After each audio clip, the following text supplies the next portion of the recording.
തുടങ്ങാം. നമ്മൾ കഴിഞ്ഞ ആഴ്ച നമ്മള് സുബോധ ജീവിതം രണ്ടാമത് തുടങ്ങിയിട്ട് ഇപ്പൊ 3-4 ആഴ്ചയായി. കഴിഞ്ഞ ആഴ്ച നമ്മൾ പറഞ്ഞത് നമ്മൾ ഓപ്പൺ മൈൻഡ് ആയിട്ട് ഇരിക്കാന്നാണ്. ഈ ആൽക്കഹോളിക്സിന് മാത്രമല്ല, പൊതുവെ ഉള്ള ആൾക്കാരുടെ ഒക്കെ ഒരു പൊതു സ്വഭാവം ഉണ്ടല്ലോ. നമ്മൾ ഏതൊരു കാര്യം കേൾക്കുമ്പോഴും നമ്മുടെ ഒരു കാഴ്ചപ്പാട് വെച്ചുകൊണ്ടാണ് അതിനെ കേൾക്കുക. അങ്ങനെ അല്ലാതെ ഒരു ഫ്രീ ആയിട്ട് ഈ എന്താ പറയാ ഇതുവരെയുള്ള കാര്യങ്ങളൊക്കെ തൽക്കാലം മാറ്റി വെച്ചിട്ട് ഒരു പുതിയ കാര്യം കേൾക്കുന്നത് പോലെ ശ്രദ്ധിക്കുക, മനസ്സിലാക്കുക എന്നുള്ളതാണ് ഈ പുസ്തകത്തിൽ ആദ്യം പറഞ്ഞിട്ടുള്ളത്. കാരണം ഇത് കേട്ട് ഉൾക്കൊണ്ടാൽ മാത്രം പോരാ, ഇത് പ്രവൃത്തിയിൽ കൊണ്ടുവരേണ്ട ഒരു സാധനമാണ്. അങ്ങനെ പ്രവൃത്തി കൊണ്ടുവരണമെങ്കിൽ അത് അങ്ങനെ കേൾക്കണം, അങ്ങനെ അത് ഉൾക്കൊള്ളണം, എന്നിട്ട് വേണം അത് പ്രവൃത്തി കൊണ്ടുവരാൻ. അങ്ങനെ പ്രവൃത്തി കൊണ്ടുവന്നാൽ മാത്രമേ ഇതിന്റെ റിസൾട്ട് ഉണ്ടാവുള്ളൂ. അല്ലാണ്ട് കേട്ടത് കൊണ്ടോ പഠിച്ചത് കൊണ്ടോ ഉപകാരം ഉണ്ടാവില്ല. അറിവ് പ്രവൃത്തിയിലേക്ക് വന്നില്ലെങ്കിൽ ആ അറിവ് കൊണ്ട് യാതൊരു കാര്യമില്ല.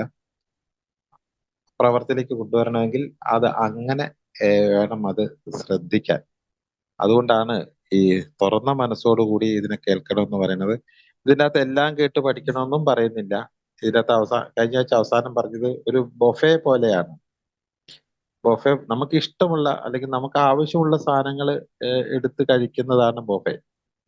നമ്മള് ചിലത് വേണ്ടാന്ന് പറഞ്ഞിട്ട് നമ്മൾ മറ്റു ചിലത് എടുത്തിട്ട് നമ്മൾ അപ്പുറം പോയെങ്കിലും ആദ്യം കണ്ട സംഗതി ചിലപ്പോൾ നമ്മൾ തിരിച്ചു വന്ന് ചിലപ്പോൾ രണ്ടാമത് എടുത്തേക്കാം. ഇപ്പൊ ഈ ഇന്നൊരു ബൊഫെ ഭക്ഷണ ശാലയിൽ പോയിട്ട് വരികയാണ്. അപ്പോ ഈ പൊറോട്ട ഉണ്ട്, കപ്പയുണ്ട്, ചപ്പാത്തി ഉണ്ട്, വെള്ളയപ്പം ഉണ്ട്, നൂൽപുട്ടുണ്ട്, അങ്ങനെ കുറെ സാധനങ്ങളുണ്ട്. നമ്മൾ ആദ്യം ഇഷ്ടമുള്ള പൊറോട്ട ഒരെണ്ണം എടുത്തിട്ട് പോയി. അത് കഴിഞ്ഞ് വന്ന് തിരിച്ചു വന്ന് ഒരു വെള്ളയപ്പം എടുത്തിട്ട് പോയി. അപ്പൊ വെള്ളയപ്പം അവിടെ വേണ്ടാന്ന് പറഞ്ഞ് വെച്ചതാണ്, പക്ഷെ രണ്ടാമത് തിരിച്ചു വന്ന് അത് എടുത്തിട്ട് പോയി. അപ്പൊ അത് ഒഴിവാക്കിയതല്ല, അത് തൽക്കാലം വേണ്ടാന്ന് വെച്ചു. പക്ഷെ ഇഷ്ടമുള്ളത് എടുത്തു, പക്ഷെ മറ്റത് വന്നിട്ട് രണ്ടാമത് എടുത്തു. ഇതുപോലെ തന്നെയാണ് ഇതിലെ ആശയങ്ങളും എന്നാ പറയുന്നത്. നമുക്ക് വേണ്ടാത്തത് അവിടെ വെക്കുക, പക്ഷെ അത് വേണ്ട എന്ന് തീരുമാനിക്കേണ്ട. അത് ചിലപ്പോൾ പിന്നീട് ആവശ്യം വന്നേക്കാം, ആ സമയത്ത് വന്ന് എടുത്താൽ മതി എന്ന് പറഞ്ഞിട്ടാണ് കഴിഞ്ഞ ആഴ്ച അവസാനിപ്പിച്ചത്. ഇനി അടുത്തത് പറയുന്നത് നിങ്ങളുടെ സാമാന്യബോധം ഉപയോഗിക്കാമെന്നാണ്. മിക്കവാറും ഉള്ള വിശദീകരണങ്ങളിലെല്ലാം തന്നെ അങ്ങനെ ചെയ്യണം എന്ന് നിർബന്ധം പറയുന്നില്ല. അങ്ങനെ നിങ്ങൾ ചെയ്തോളണമെന്നില്ല, നിർബന്ധമായിട്ടും ചെയ്യാന്നുള്ളതല്ല, അല്ലെങ്കിൽ അത് അങ്ങനെ ചെയ്യാവുള്ളൂ എന്നുമില്ല. അത് എൻ്റെ സാഹചര്യത്തിനും സന്ദർഭത്തിനും അനുസരിച്ച് എനിക്ക് യോജിച്ച രീതിയിലേക്ക് അതിനെ മാറ്റിയെടുക്കാനുള്ള സ്വാതന്ത്ര്യം നമുക്കുണ്ട് എന്നുള്ളതാണ് ഇതിനകത്ത് ഏറ്റവും പ്രധാനപ്പെട്ട കാര്യം. അതിനാണ് സാമാന്യബോധം ഉപയോഗിക്കുക എന്ന് പറയുന്നത്. എന്താ ഏറെക്കുറെ മറ്റെല്ലാ ആശയങ്ങളെയും പോലെ തന്നെ ഈ ചെറുഗ്രന്ഥത്തിലെ നിർദ്ദേശങ്ങളും ദുരുപയോഗിക്കപ്പെടാം. ഉദാഹരണത്തിന് മിഠായി കഴിക്കുക എന്ന ഒരു ആശയം ഇതിനകത്ത് പറയുന്നുണ്ട്. അതായത് നിങ്ങൾ എപ്പോഴെങ്കിലും മദ്യപിക്കണം എന്ന് തോന്നുകയാണെങ്കിൽ നിങ്ങൾ മധുര പലഹാരങ്ങൾ കഴിക്കുക, മിഠായി കഴിക്കുക. അറ്റ്ലീസ്റ്റ് ഒരു മിഠായി എങ്കിലും വാങ്ങി കീശയിലിടാതെ അത് കഴിക്കുക. ഒരു ഷുഗർ പേഷ്യന്റ് ആണ് എങ്കിൽ അത് ശരിയല്ലല്ലോ. അപ്പൊ എല്ലാവരോടും മിഠായി കഴിക്കാൻ പറഞ്ഞു കഴിഞ്ഞാൽ അതെങ്ങനെ ശരിയാവുക? അപ്പൊ പിന്നെ ഇവരെന്താണ് എങ്ങനെ പറയണത് എന്ന ഒരു ചോദ്യം ചോദിക്കാനുള്ള സാധ്യത. അപ്പൊ അതുകൊണ്ട് തീർച്ചയായും പ്രമേഹ രോഗികൾ, അമിതവണ്ണമുള്ളവർ അല്ലെങ്കിൽ രക്തസമ്മർദ്ദ രോഗമുള്ളവർ മധുരമുള്ള വസ്തുക്കൾക്ക് പകരം അവരുടെ ആരോഗ്യത്തിന് തകരാറുണ്ടാക്കാത്ത, അതേസമയം മദ്യാസക്തിയിൽ നിന്ന് മോചനം നേടുക എന്ന ആശയത്തിന്റെ പ്രയോജനം ലഭിക്കത്തക്കവണ്ണം മറ്റെന്തെങ്കിലും കഴിക്കണം. ഈ മിഠായി കഴിക്കുക എന്ന് പറയുന്നതിന്റെ ശാസ്ത്രം എന്താണെന്ന് ചോദിച്ചാല്, നമ്മൾ ഏറ്റവും നന്നായി വിശന്നിരിക്കുന്ന സമയത്ത് നമുക്ക് അല്പം മധുരം ഉള്ളിൽ ചെന്നാൽ ആ വിശപ്പ് അവിടെ നിന്ന് അപ്രത്യക്ഷമാകും. മധുര പലഹാരം ചെന്ന് കഴിഞ്ഞാൽ വിശപ്പ് നഷ്ടപ്പെടും. ആ വിശന്നിരിക്കുന്ന സമയത്താണ് മദ്യപിക്കാൻ ചിലപ്പോൾ തോന്നുക. അതുകൊണ്ട് ആ വിശപ്പിനെ ഒന്ന് അടക്കി കഴിഞ്ഞാൽ ആ മദ്യപിക്കാനുള്ള ആ ടെൻഡൻസി കുറയും. അതായത് ഒരു 10-20 കാര്യങ്ങളുണ്ടല്ലോ മദ്യപിക്കാനുള്ള, മദ്യപാനവുമായിട്ട് കണക്റ്റഡ് ആയിട്ടുള്ള സംഗതികളുണ്ട്. ആ കണക്റ്റഡ് ആയിട്ടുള്ള സംഗതി വരുമ്പോ തന്നെ നമുക്ക് മദ്യപാനത്തെ ഓർമ്മ വരും. അതായത് വിശപ്പും മദ്യപാനമായിട്ട് കണക്റ്റഡാണ്. അതുകൊണ്ട് വിശന്ന് ഇരുന്ന് കഴിഞ്ഞാൽ മദ്യപിക്കുന്ന കാര്യം ഓർമ്മ വരും. യാത്ര മദ്യപാനമായിട്ട് കണക്റ്റഡാണ്. ഇപ്പൊ യാത്ര പോണ സമയത്ത് നമ്മൾ ശ്രദ്ധിക്കേണ്ടി വരും. ദേഷ്യം മദ്യപാനമായിട്ട് കണക്റ്റഡാണ്. ടെൻഷൻ മദ്യപാനമായിട്ട് കണക്റ്റഡ്. അപ്പൊ ടെൻഷൻ വരുമ്പോൾ മദ്യപാനം ഓർമ്മ വരും. അതുപോലെ ഉത്സവം, ആഘോഷം, ഇതെല്ലാം മദ്യപാനമായിട്ട് കണക്റ്റഡ് ആണ്. ആ സമയം മദ്യപാനം ഒരു ആഘോഷം വരുന്ന സമയത്ത് മദ്യപിക്കുന്ന കാര്യം ഓർമ്മ വരും. അങ്ങനെ ഒരുപാട് കാര്യങ്ങളുണ്ട്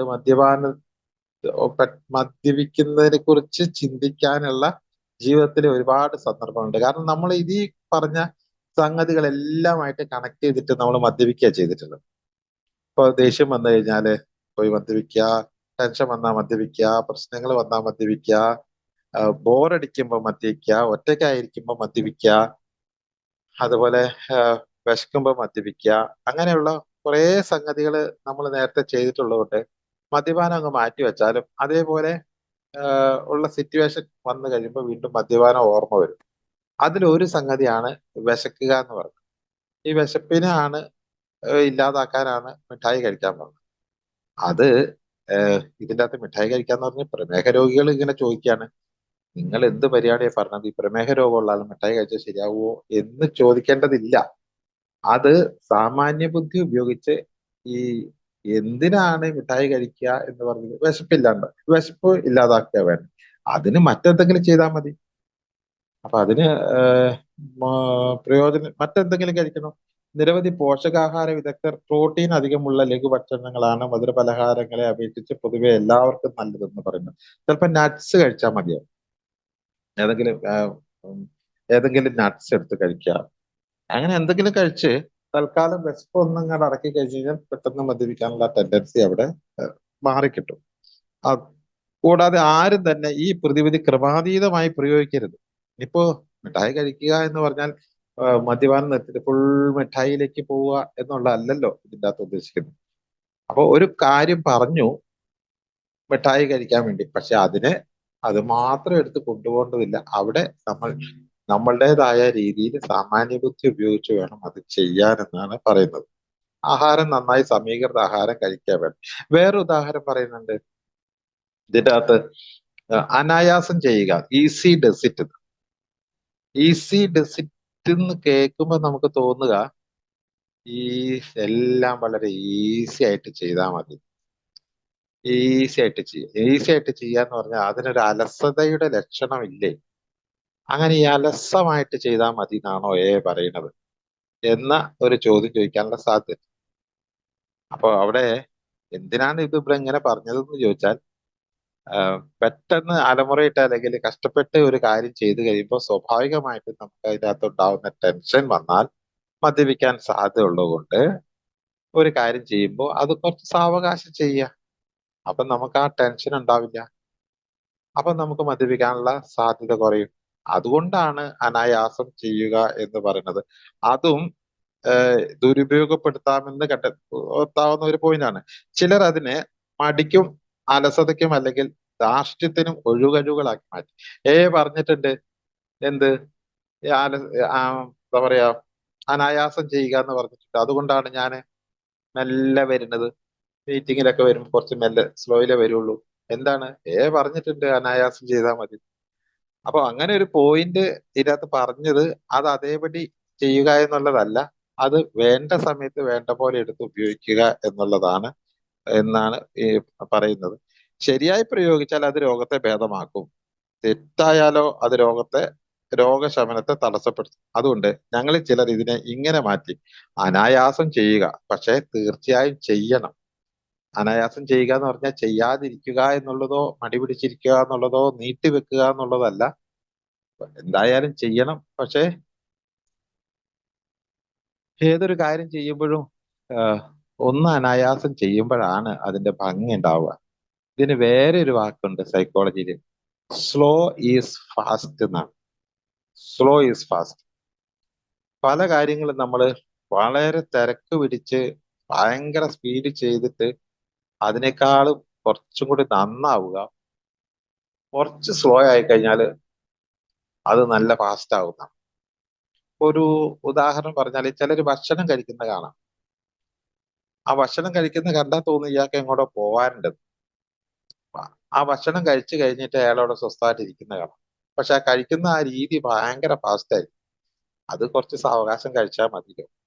കുളിക്കുന്നത് കാണാം ചില ആൾക്കാർ ഭയങ്കര സ്പീഡിലായിരിക്കും കുളിക്കുക. കണ്ടാൽ തോന്നും ഭയങ്കര എങ്ങോട്ടോ തിരക്കിട്ട് പോകണം. ഒന്നുമില്ല, കുളി കഴിഞ്ഞിട്ട് സ്വസ്ഥമായിട്ട് കുറച്ചും കൂടി സ്ലോയില് ചെയ്താൽ മതിയാവും. വണ്ടി ഓടിച്ചു പോകുന്ന കാണാം ഭയങ്കര സ്പീഡിൽ.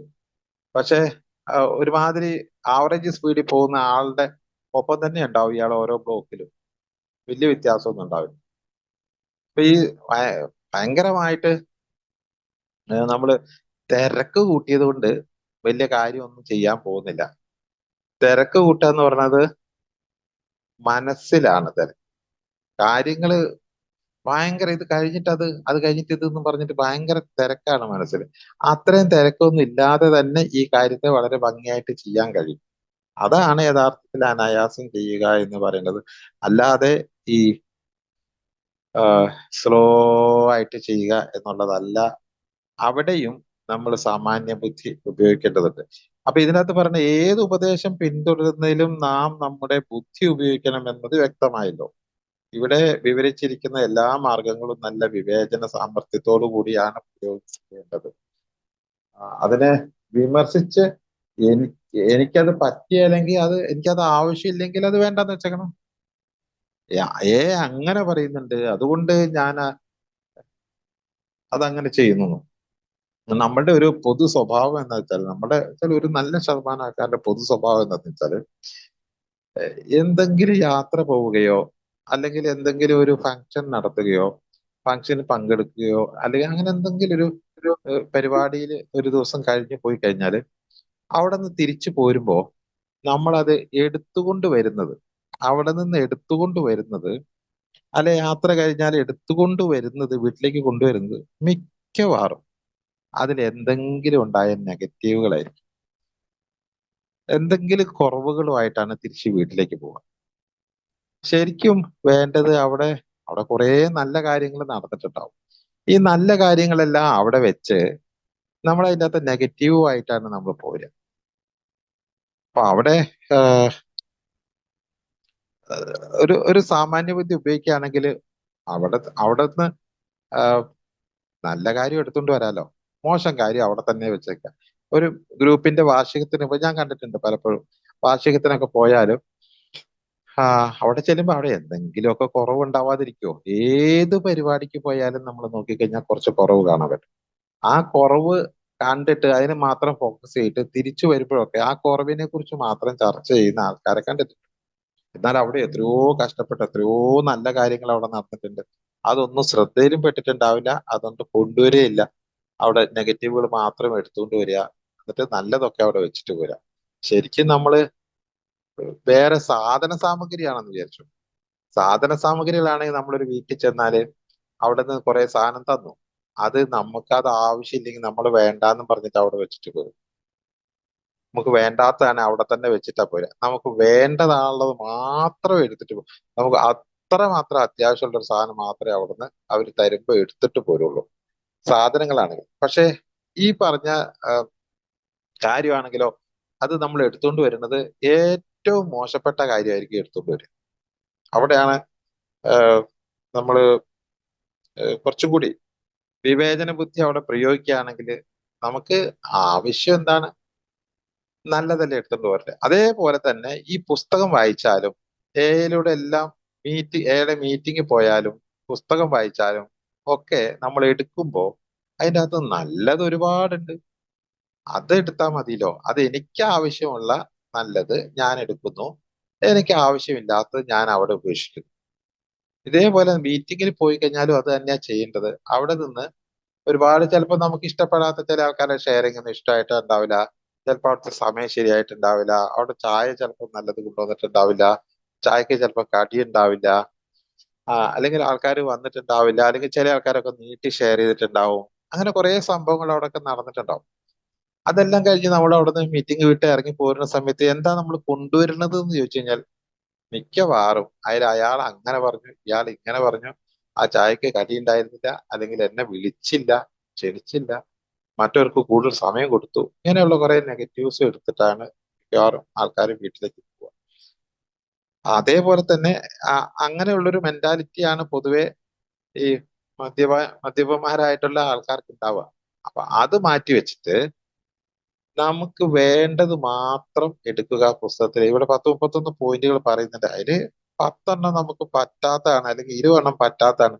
4 പറ്റുള്ളൂ എങ്കിൽ ആ 4 എടുത്താൽ മതി, ബാക്കിയുള്ളതൊക്കെ അവിടെ വിട്ടേക്കുക. അതല്ലാതെ ഇത് ഇങ്ങനെയാണോയേ, അങ്ങനെയാണോയേ, അത് അങ്ങനെയാണ്, ഞാനതില്ല എന്ന് പറയുന്നതിൽ പറയേണ്ട കാര്യമില്ല എന്ന് പറയുന്നത്. നമുക്ക് ആവശ്യമുള്ളത് എടുക്കുക. അവിടെയാണ് സാമാന്യ ബുദ്ധി ഉപയോഗിച്ച് നമ്മളുടെ വളർച്ചയ്ക്കുള്ള സംഗതികൾ മാത്രമേ നമ്മൾ എടുക്കേണ്ടതുള്ളൂ. ഒരു മരം ചെയ്യുന്നത് അതാണ്. ഒരു മരം നട്ട് കഴിഞ്ഞാല് അതിന്റെ വേര് മണ്ണിലൂടെ ഇങ്ങനെ ഓടിക്കഴിഞ്ഞാല് ആ മണ്ണിൽ ഒരുപാട് എന്താ പറയാ കെമിക്കൽസ് ഉണ്ട്. അതിൽ ആ മരത്തിന്റെ വേര് ചെയ്യുന്ന പണി എന്ന് പറഞ്ഞാല് ആ മരത്തിന് ആവശ്യമായിട്ടുള്ളത് എന്തോ അത് മാത്രമേ വലിച്ചെടുക്കുന്നു. ബാക്കി എല്ലാം അവിടെ ഇട്ടിട്ട് ആവശ്യമുള്ളത് മാത്രം വലിച്ചെടുത്തിട്ടാണ് ആ മരം വളരുന്നത്. യഥാർത്ഥത്തിൽ നമ്മൾ നേരെ തിരിച്ചാണ്.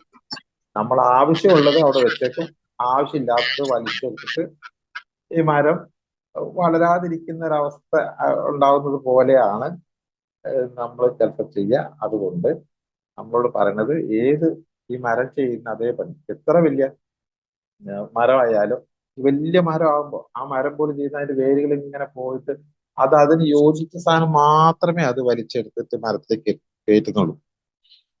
ആ ഒരു പണി നമ്മൾ ചെയ്യുക. അതിന് നമ്മൾ യുക്തി ഉപയോഗിക്കുക, വേണ്ടാത്തതൊക്കെ ഉപേക്ഷിക്കുക. ഒരു കാര്യം കൂടി, മദ്യമുക്തമായി ജീവിക്കുന്നതിന് ആവശ്യമായ ശാസ്ത്രീയ വൈദഗ്ധ്യം നൽകുന്നതായി അവകാശപ്പെടുന്നില്ല.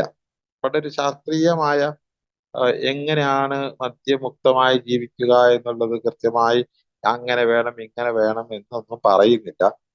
ഞങ്ങൾ നിങ്ങളോട് പറയുന്നത് ഞങ്ങളുടെ സ്വന്തം അനുഭവങ്ങളാണ്, അല്ലാതെ വിദഗ്ധ ഉപദേശങ്ങളോ വിശദീകരണങ്ങളോ അല്ല.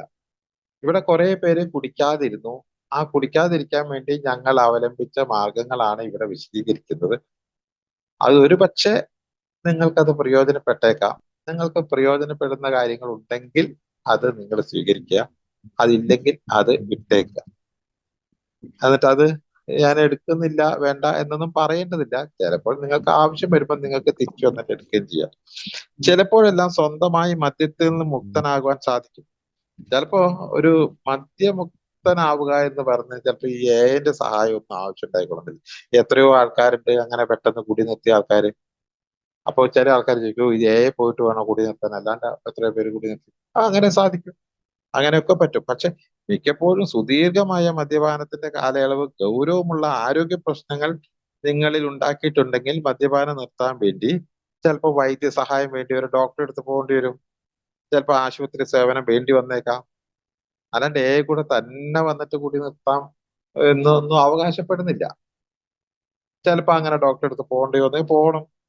നിങ്ങൾ ഗുരുതരമായ രോഗബാധിതനാണെങ്കിൽ തീർച്ചയായും അത്തരം വിദഗ്ധ സഹായം ആവശ്യമായി വന്നേക്കാം. അതിനുശേഷം മാത്രമേ ഈ പുസ്തകത്തിൽ പറയുന്ന കാര്യങ്ങളിൽ നിന്ന് നിങ്ങൾക്ക് താല്പര്യം ഉണ്ടാകാൻ സാധ്യതയുള്ളൂ.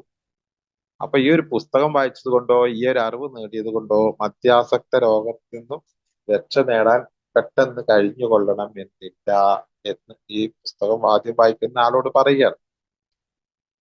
പക്ഷേ ഇത് തള്ളിക്കളയേണ്ടതില്ല. കാരണം ഇത് അടുത്ത പോയിന്റ് പറയുന്നത് നോക്കൂ. എന്നാൽ അത്രത്തോളം രോഗബാധിതമല്ലാതിരുന്ന ഞങ്ങളിൽ മിക്കവരും മറ്റേ അംഗങ്ങളുടെ സഹായത്താൽ പ്രതീക്ഷയോടെ പ്രവർത്തിച്ച് സുബോധത്തിലെത്തിയവരാണ്. അത്ര വലിയ മെച്ചമൊന്നും ഉണ്ടായിരുന്നില്ല പോലും എയിൽ വന്നതിന് ശേഷം ഒരുപാട് പേർക്ക് സുബോധം കിട്ടിയിട്ടുണ്ട്. ഒരു പക്ഷേ നിങ്ങൾക്കും അത് സാധ്യമാകാം. ഇതൊരു അംഗീകാരത്തിന്റെ പ്രശ്നമാണ്. ഇത് ഞാന് കുടി നിർത്താൻ എനിക്ക്, കുടിയിൽ നിന്ന് മാറി നിൽക്കാൻ എനിക്ക് കഴിയും, അതിന് ഞാൻ അനുവർത്തിക്കേണ്ട കാര്യങ്ങളെ കുറിച്ച് ഈ പുസ്തകത്തിലുണ്ട്, അത് ഞാനൊന്ന് വായിച്ചു നോക്കി മനസ്സിലാക്കട്ടെ എന്ന് ആത്മാർത്ഥമായിട്ടാണ് ആഗ്രഹിക്കുന്നതെങ്കിൽ തീർച്ചയായിട്ടും സഹായിക്കാൻ ഈ പുസ്തകത്തിന് കഴിയും. ആ പാതയിലൂടെ കടന്നുപോയ ഞങ്ങൾക്ക് നിങ്ങളുടെ ക്ലേശങ്ങളിലും ദുരിതങ്ങളും ലഘൂകരിക്കാൻ കുറച്ചെങ്കിലും സാധിക്കുകയും ചെയ്യും. ഒന്നുമല്ലെങ്കിലും ഞങ്ങൾ മനസ്സിലാക്കുന്നു, ഇപ്പോഴത്തെ നിങ്ങളുടെ സ്ഥാനത്ത് ഒരിക്കൽ ഞങ്ങൾ ഉണ്ടായിരുന്നു. അപ്പൊ ഒരു കുടിയിൽ നിന്ന് മാറി നിൽക്കാനുള്ള ഒരു വലിയ വ്യഗ്രതയിൽ നിൽക്കുന്ന ഒരാളോടാണ് ഇത് പറയുന്നതെങ്കിൽ അവരോടാണ് പറയുന്നത്, ആഹ് നിങ്ങളുടെ സ്ഥാനത്ത് ഒരിക്കൽ ഞങ്ങൾ ഉണ്ടായിരുന്നു, ഞങ്ങൾ അവലംബിച്ചിട്ടുള്ള ചില മാർഗങ്ങളുണ്ട്, ആ മാർഗങ്ങളിലൂടെയൊക്കെ നിങ്ങളൊന്ന് കടന്നു പോവുക. ഇവിടെ ഈ പുസ്തകത്തില് പുസ്തകം പറയുന്നത് കുടിക്കാതെ എങ്ങനെ ഇരിക്കാം എന്നുള്ളതിനെ പറ്റി, അല്ലാണ്ട് കുടി നിർത്തുന്നതിനെ പറ്റിയല്ല. ഇത് രണ്ടും തമ്മിൽ വ്യത്യാസമുണ്ട്. കുടി നിർത്തുക എന്ന് പറഞ്ഞാൽ കുടിച്ചുകൊണ്ടിരിക്കുന്ന ഒരാള് അയാൾക്ക് എങ്ങനെ ഇതിനകത്ത് നിന്ന് രക്ഷപ്പെടാൻ. മറ്റേത് കുടിയിൽ നിന്ന് മാറി നിന്ന ഒരാള് ഇനി കുടിക്കാതിരിക്കുന്ന എങ്ങനെയെന്നുള്ളതിനെ പറ്റി. അപ്പൊ ഈ പുസ്തകം മുഴുവനും പറയുന്നത് കുടി നിർത്തുന്നതിനെ കുറിച്ചല്ല, മറിച്ച് ഇനി ഒരു കുടിയിലേക്ക് നമ്മൾ മടങ്ങി പോവാതിരിക്കാൻ നമ്മൾ എന്തൊക്കെ മുൻകരുതലുകൾ എടുക്കണം എന്നുള്ളതിനെ കുറിച്ചാണ് ഈ പുസ്തകത്തിൽ പറയുന്നത്. കുടിക്കാതിരിക്കുന്ന, അതായത് സുബോധത്തെ കുറിച്ചാണ്. ഞങ്ങളുടെ രോഗശമനം ആരംഭിച്ചത് മദ്യപാനം നിർത്തിയതോടു കൂടിയാണെന്ന് ഞങ്ങൾ മനസ്സിലാക്കി. അതുകൊണ്ട് കുടി നിർത്തുകയും അതിനുശേഷം മദ്യം എത്ര ചെറുതായ അളവിലോ ഏത് രൂപത്തിലോ ആയാലും പൂർണ്ണമായി ഒഴിവാക്കണമെന്നും മാനസിക അവസ്ഥയെ മാറ്റിമറിക്കുന്ന മറ്റു മയക്കുമരുന്നുകളിൽ നിന്നും ഞങ്ങൾ മാറി നിൽക്കണമെന്നും മനസ്സിലാക്കി. അപ്പൊ കുടിയിൽ നിന്ന് മാറി നിന്ന് കഴിഞ്ഞപ്പോൾ ഈ പറഞ്ഞ ഇനി ഒരു കുടിക്കാനുള്ള അവസ്ഥയിൽ നിന്ന് മാറിയിരിക്കണം, അതുപോലുള്ള മറ്റു മദ്യവും മയക്കുമരുന്നൊക്കെ മാറി നിൽക്കണം എന്ന് മനസ്സിലാക്കി പൂർണ്ണതയുള്ളതും സംതൃപ്തവുമായ ഒരു ജീവിതത്തിലേക്കുള്ള നമ്മുടെ പ്രയാണം സാധ്യമാവുന്നത് സുബോധത്തിൽ ജീവിക്കുമ്പോഴാണ്. നല്ല ബോധത്തിൽ ജീവിക്കുമ്പോഴാണ് ഒരു നല്ല ജീവിതത്തിലേക്ക് നമുക്ക് നയിക്കാൻ കഴിയുക. അതുകൊണ്ട് സുബോധമാണ് ഈ രോഗം ഇനി വർദ്ധിക്കാതിരിക്കാനുള്ള ഏറ്റവും പ്രധാനപ്പെട്ട ഒരു മാർഗം. ബോധത്തെ, മദ്യം നശിപ്പിക്കുന്നത് ബോധത്തെയാണ്. അതുകൊണ്ട് ഈ പുസ്തകം പറയുന്നത് സുബോധം എങ്ങനെ നിലനിർത്തുക എന്നുള്ളതാണ്.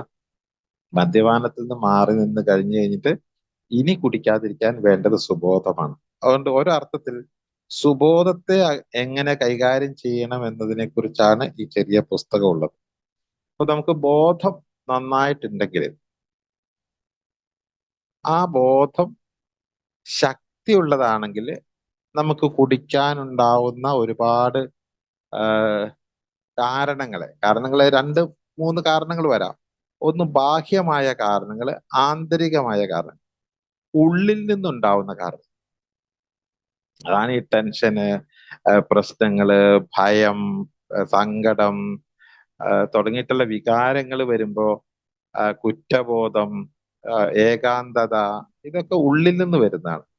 പുറമേ നിന്ന് വരുന്നത് പ്രലോഭനം, സന്ദർഭങ്ങൾ, ആഘോഷങ്ങൾ, മറ്റുള്ള ആൾക്കാരുമായിട്ടുള്ള പ്രശ്നങ്ങൾ, നഷ്ടങ്ങൾ, ഇങ്ങനെ കുറെ സാധനങ്ങളൊക്കെ പുറത്തു നിന്നുള്ളതാണ്. അപ്പൊ പുറമേ നിന്നുള്ള കാരണങ്ങളുണ്ട്, അകമേ നിന്നുള്ള കാരണങ്ങളുണ്ട്. ഈ കാരണങ്ങൾ, കുടിയിലേക്ക് നയിക്കാനുള്ള കാരണങ്ങളെ ജാഗ്രതയോടുകൂടി നോക്കിക്കാണുകയും അതിനെ യുക്തിപരമായി ചിന്തിച്ച് ശരിയായ തീരുമാനത്തിൽ എത്തുകയും ചെയ്യണമെങ്കിൽ നമുക്ക് വേണ്ടത് സുബോധമാണ്. ആ സുബോധത്തെ എങ്ങനെ നമുക്ക് മെയിൻറ്റെയിൻ ചെയ്യാം എന്നുള്ളതാണ് ഈ പുസ്തകത്തിൽ പറയുന്നത്. അതുകൊണ്ട് സുബോധ ജീവിതം എന്ന് പറയുന്ന ഈ പുസ്തകം കുടി നിർത്താൻ വേണ്ടിയുള്ളതല്ല, കുടിക്കാതിരിക്കുന്നതിന് വേണ്ടി എങ്ങനെ സുബോധം നിലനിർത്താം എന്നുള്ളതിനെ കുറിച്ചാണ്. അപ്പൊ അതിൻ്റെ അകത്ത് അടുത്ത പോയിന്റ് ഇതാണ്: ആദ്യത്തെ കവിൾ മദ്യത്തിൽ നിന്ന് മാറി നിൽക്കുക. അതിന് സുബോധം നിലനിർത്താൻ വേണ്ടി ഏറ്റവും ആദ്യം പറയുന്ന ഒരു കാര്യമാണ്, ഫസ്റ്റ് എന്താ പറയാ, ആദ്യത്തെ കാര്യം ആദ്യം, അല്ലെങ്കിൽ ആദ്യത്തെ കവിൾ മദ്യത്തിൽ നിന്ന് മാറി നിൽക്കുക. എല്ലാത്തിനും തകരാറുണ്ടാക്കിയത് ആദ്യത്തെ കവിൾ മദ്യ. ഞാൻ എത്രയോ സ്ഥലത്ത് നിന്ന്, ചികിത്സാലയത്തിൽ നിന്ന്, രണ്ട് ചികിത്സാലയത്തിൽ ഞാൻ പോവാറുണ്ട്. അപ്പൊ ഞാൻ അവിടെയൊക്കെ ചോദിക്കുന്ന ഒരു ചോദ്യവും കിട്ടുന്ന ഉത്തരവും എല്ലാവരോടും ചോദിക്കും. ഒരുപക്ഷെ നിങ്ങളും ഈ ഉത്തരം ഒന്ന് മനസ്സിൽ കണ്ടു വെക്കാം. കുടിക്കാൻ പോകുമ്പോ എത്ര പെഗ് കുടിക്കാനാണ് പോണത് എന്ന് ചോദിച്ചാൽ എല്ലാവരും എത്ര പെഗ് എന്നാ പറയാ? ഞാന് ബാറിലേക്ക് പോവാണ്, ഇച്ചിരി അടിക്കണം.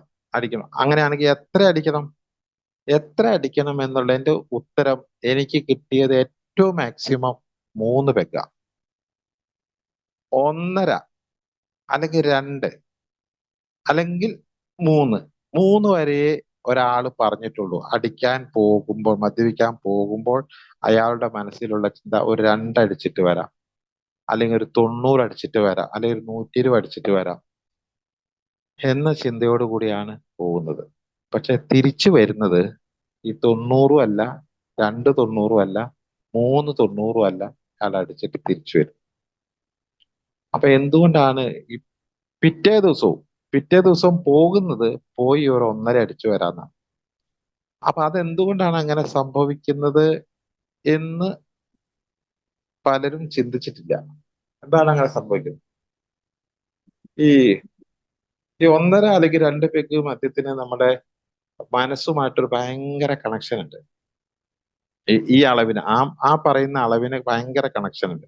അതായത് ആ മദ്യപിക്കുന്ന ആദ്യ കാലയളവില് ഈ ഈ മദ്യം അകത്തേക്ക് ചെന്ന് കഴിയുമ്പോൾ വിത്തിൻ 5 മിനിറ്റ്, 5 അല്ലെങ്കിൽ 10 മിനിറ്റിനുള്ളില് ഈ മദ്യത്തിന്റെ അംശം നമ്മളുടെ ബ്ലഡിലേക്ക് കലരുകയും ദഹനമൊന്നും കൂടാതെ കലരുകയും അത് വളരെ വേഗം രക്തത്തിലൂടെ കലർന്ന് അത് തലച്ചോറിലെത്തുകയും തലച്ചോറിനെ അത് ഉദ്ദീപിപ്പിക്കുകയും അങ്ങനെ ഉദ്ദീപിപ്പിച്ച് ഡോപാമിൻ എന്ന് പറയുന്ന ഹോർമോൺ ഉൽപ്പാദിപ്പിക്കുകയും അങ്ങനെ ഉൽപ്പാദിപ്പിക്കുന്നതിന്റെ അടിസ്ഥാനത്തിൽ തലയിൽ ഒരു പെരുപ്പ് വരികയും ആ പെരുപ്പ് വരുന്നതിനെ നമ്മൾ പൂസായി എന്നോ കിക്കായി എന്നോ അല്ലെങ്കിൽ തലയ്ക്ക് പിടിച്ചു എന്നോ ഒക്കെ പറയുന്ന ഒരു അവസ്ഥ ആദ്യകാലത്ത് നമുക്കുണ്ടായിട്ടുണ്ട്.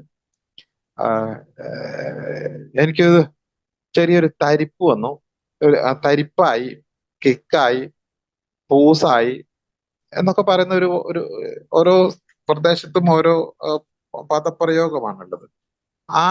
അത് വന്നത് 1.5 അല്ലെങ്കിൽ 2 പെഗ് അടിച്ചപ്പോഴാണ്.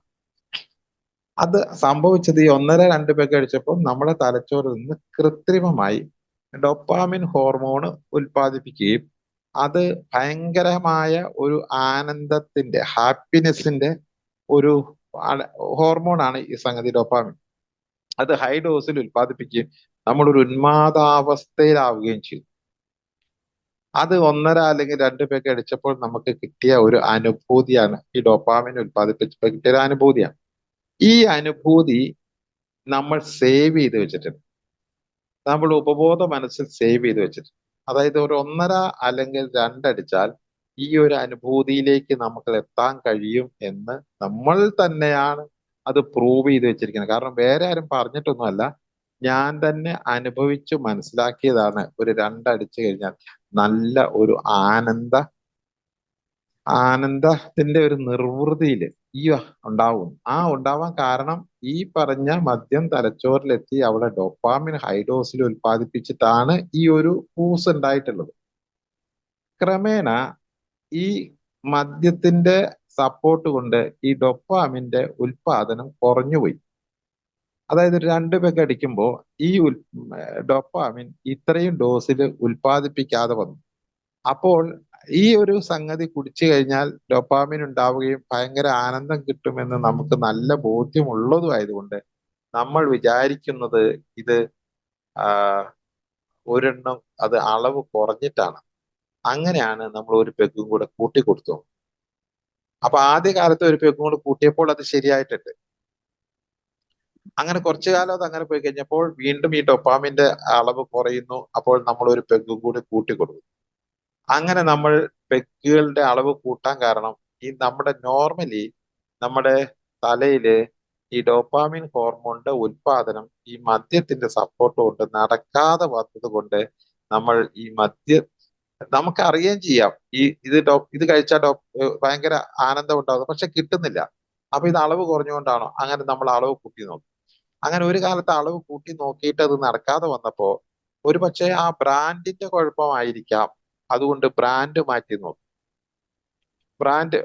നോക്കി. അപ്പൊ ബ്രാൻഡി ആയതുകൊണ്ടായിരിക്കും ചിലപ്പോ അങ്ങനെ റമ്മാക്കി നോക്കി. അങ്ങനെ റമ്മ് കഴിച്ചു നോക്കിയിട്ടും കിട്ടുന്നില്ല. അത് കഴിഞ്ഞിട്ട് അത് വിസ്കി ആക്കി നോക്കി.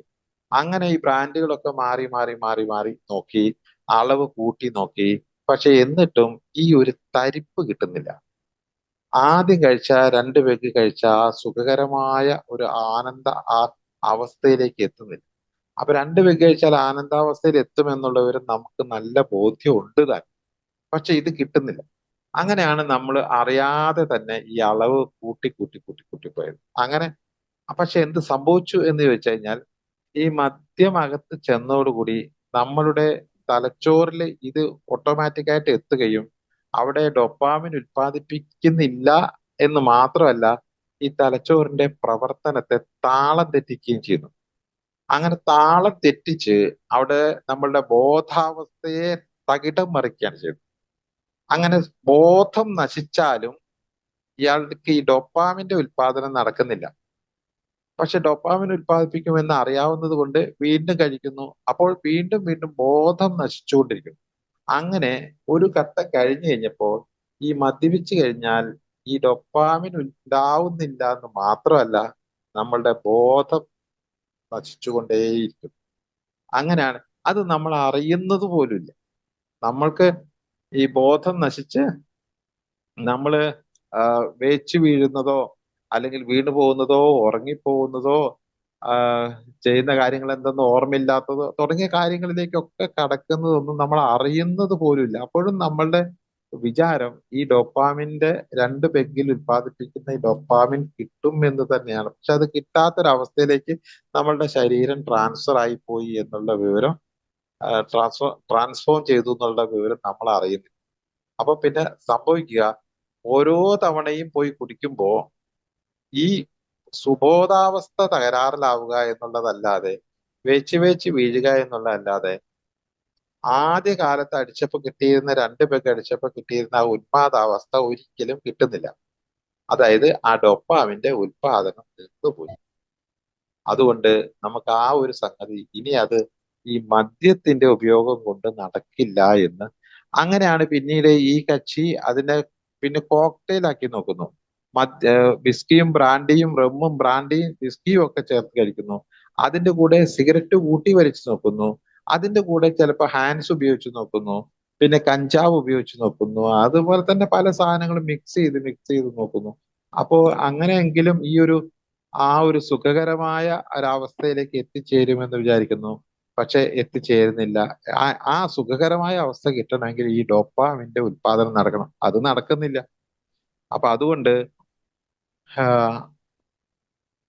ഈ മദ്യപാനം പ്രശ്നമാവുന്നത്. അപ്പൊ ആദ്യത്തെ ഒരു കുടി കുടിക്കുമ്പോ തന്നെ പ്രതീക്ഷയോട് കൂടിയാണ് കുടിക്കുന്നത്. പക്ഷെ അത് കുടിക്കുമ്പോ അത് കിട്ടുന്നില്ല. അതുകൊണ്ട് അടുത്ത് കുടിക്കുന്നു. അങ്ങനെ കുടിച്ചു പോകുന്നു. അപ്പൊ ഇവിടെ നിയന്ത്രിക്കാൻ കഴിയുന്ന കുടി എന്ന് പറയുന്നത് ആദ്യത്തെ കുടിയാണ്. ആദ്യത്തെ പെഗ് ആണ് എല്ലാം കുഴപ്പമുണ്ടാക്കിയത്. ആദ്യത്തെ പെഗ് കഴിച്ചു കഴിഞ്ഞപ്പോൾ നമ്മള് തോറ്റു കൊടുക്കാൻ തയ്യാറല്ല. കാരണം എന്തോ ഒരു സംഗതി കിട്ടാൻ വേണ്ടിയാണല്ലോ കഴിച്ചത്. അത് കിട്ടുന്നില്ല പിന്നെ കഴിച്ചിട്ട് എന്താ കാര്യം?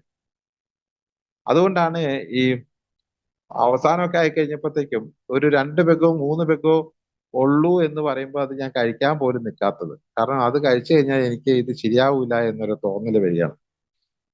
ആദ്യത്തെ കവിൾ മദ്യം കഴിക്കുന്നില്ലെങ്കിൽ നിങ്ങൾ പൂസാകില്ല എന്നതും ഒരു കവിൾ മദ്യം ധാരാളം എന്നത് 20 എണ്ണം ഒട്ടും മതി വരാത്തതും എന്നും ഏയിൽ സാധാരണയായി കേൾക്കുന്ന പ്രയോഗങ്ങളാണ്. നമ്മളിൽ മിക്കവരും ആദ്യം കുടിച്ചു തുടങ്ങിയപ്പോൾ 1 2 പെഗിൽ കൂടുതൽ മദ്യം കുടിച്ചിരുന്നില്ല. അല്ലെങ്കിൽ കുടിക്കാൻ ആഗ്രഹിച്ചിരുന്നില്ല. പക്ഷെ ക്രമേണ നമ്മൾ പെഗുകളുടെ എണ്ണം വർദ്ധിപ്പിച്ചു. പിന്നെ തുടർന്നുള്ള വർഷങ്ങളിൽ കഴിക്കുന്ന മദ്യത്തിന്റെ അളവ് കൂടി വരികയും നമ്മളിൽ ചിലർ ലഹരിക്കടിപ്പെട്ട് ആ നിലയിൽ തുടരുകയും ചെയ്തു. അങ്ങനെ ഈ വന്നു കഴിഞ്ഞപ്പോഴാണ് ഈ അഡിക്ഷൻ എന്ന് പറയുന്ന ഒരു സംഗതി. അഡിക്ഷൻ. അപ്പൊ ഇത് കേൾക്കുന്ന സമയത്ത് ഒരു മദ്യാസക്തന് ഇത്രയും ദേഷ്യമുള്ള ഒരു വാക്കില്ല. കാരണം നിങ്ങൾ അഡിക്റ്റ് ആണോ എന്ന് ചോദിച്ചു കഴിഞ്ഞാൽ ഒരു മദ്യാസക്തനും പറയല ഞാൻ അഡിക്റ്റ് ആണെന്ന്. കാരണം അഡിക്റ്റ് എന്ന് പറഞ്ഞാൽ അടിമയാ. മദ്യത്തിന്റെ അടിമയല്ല ഞാൻ. മദ്യം ഇതുവരെ എന്നെ കീഴടക്കിയിട്ടില്ല എന്ന് ഉറച്ചു വിശ്വസിച്ചുകൊണ്ടാണ് ഏതൊരു മദ്യാസക്തനും മദ്യപിക്കുന്നത്. എന്നെ കീഴടക്കാൻ ഞാൻ സമ്മതിച്ചിട്ടില്ല. അതുകൊണ്ട്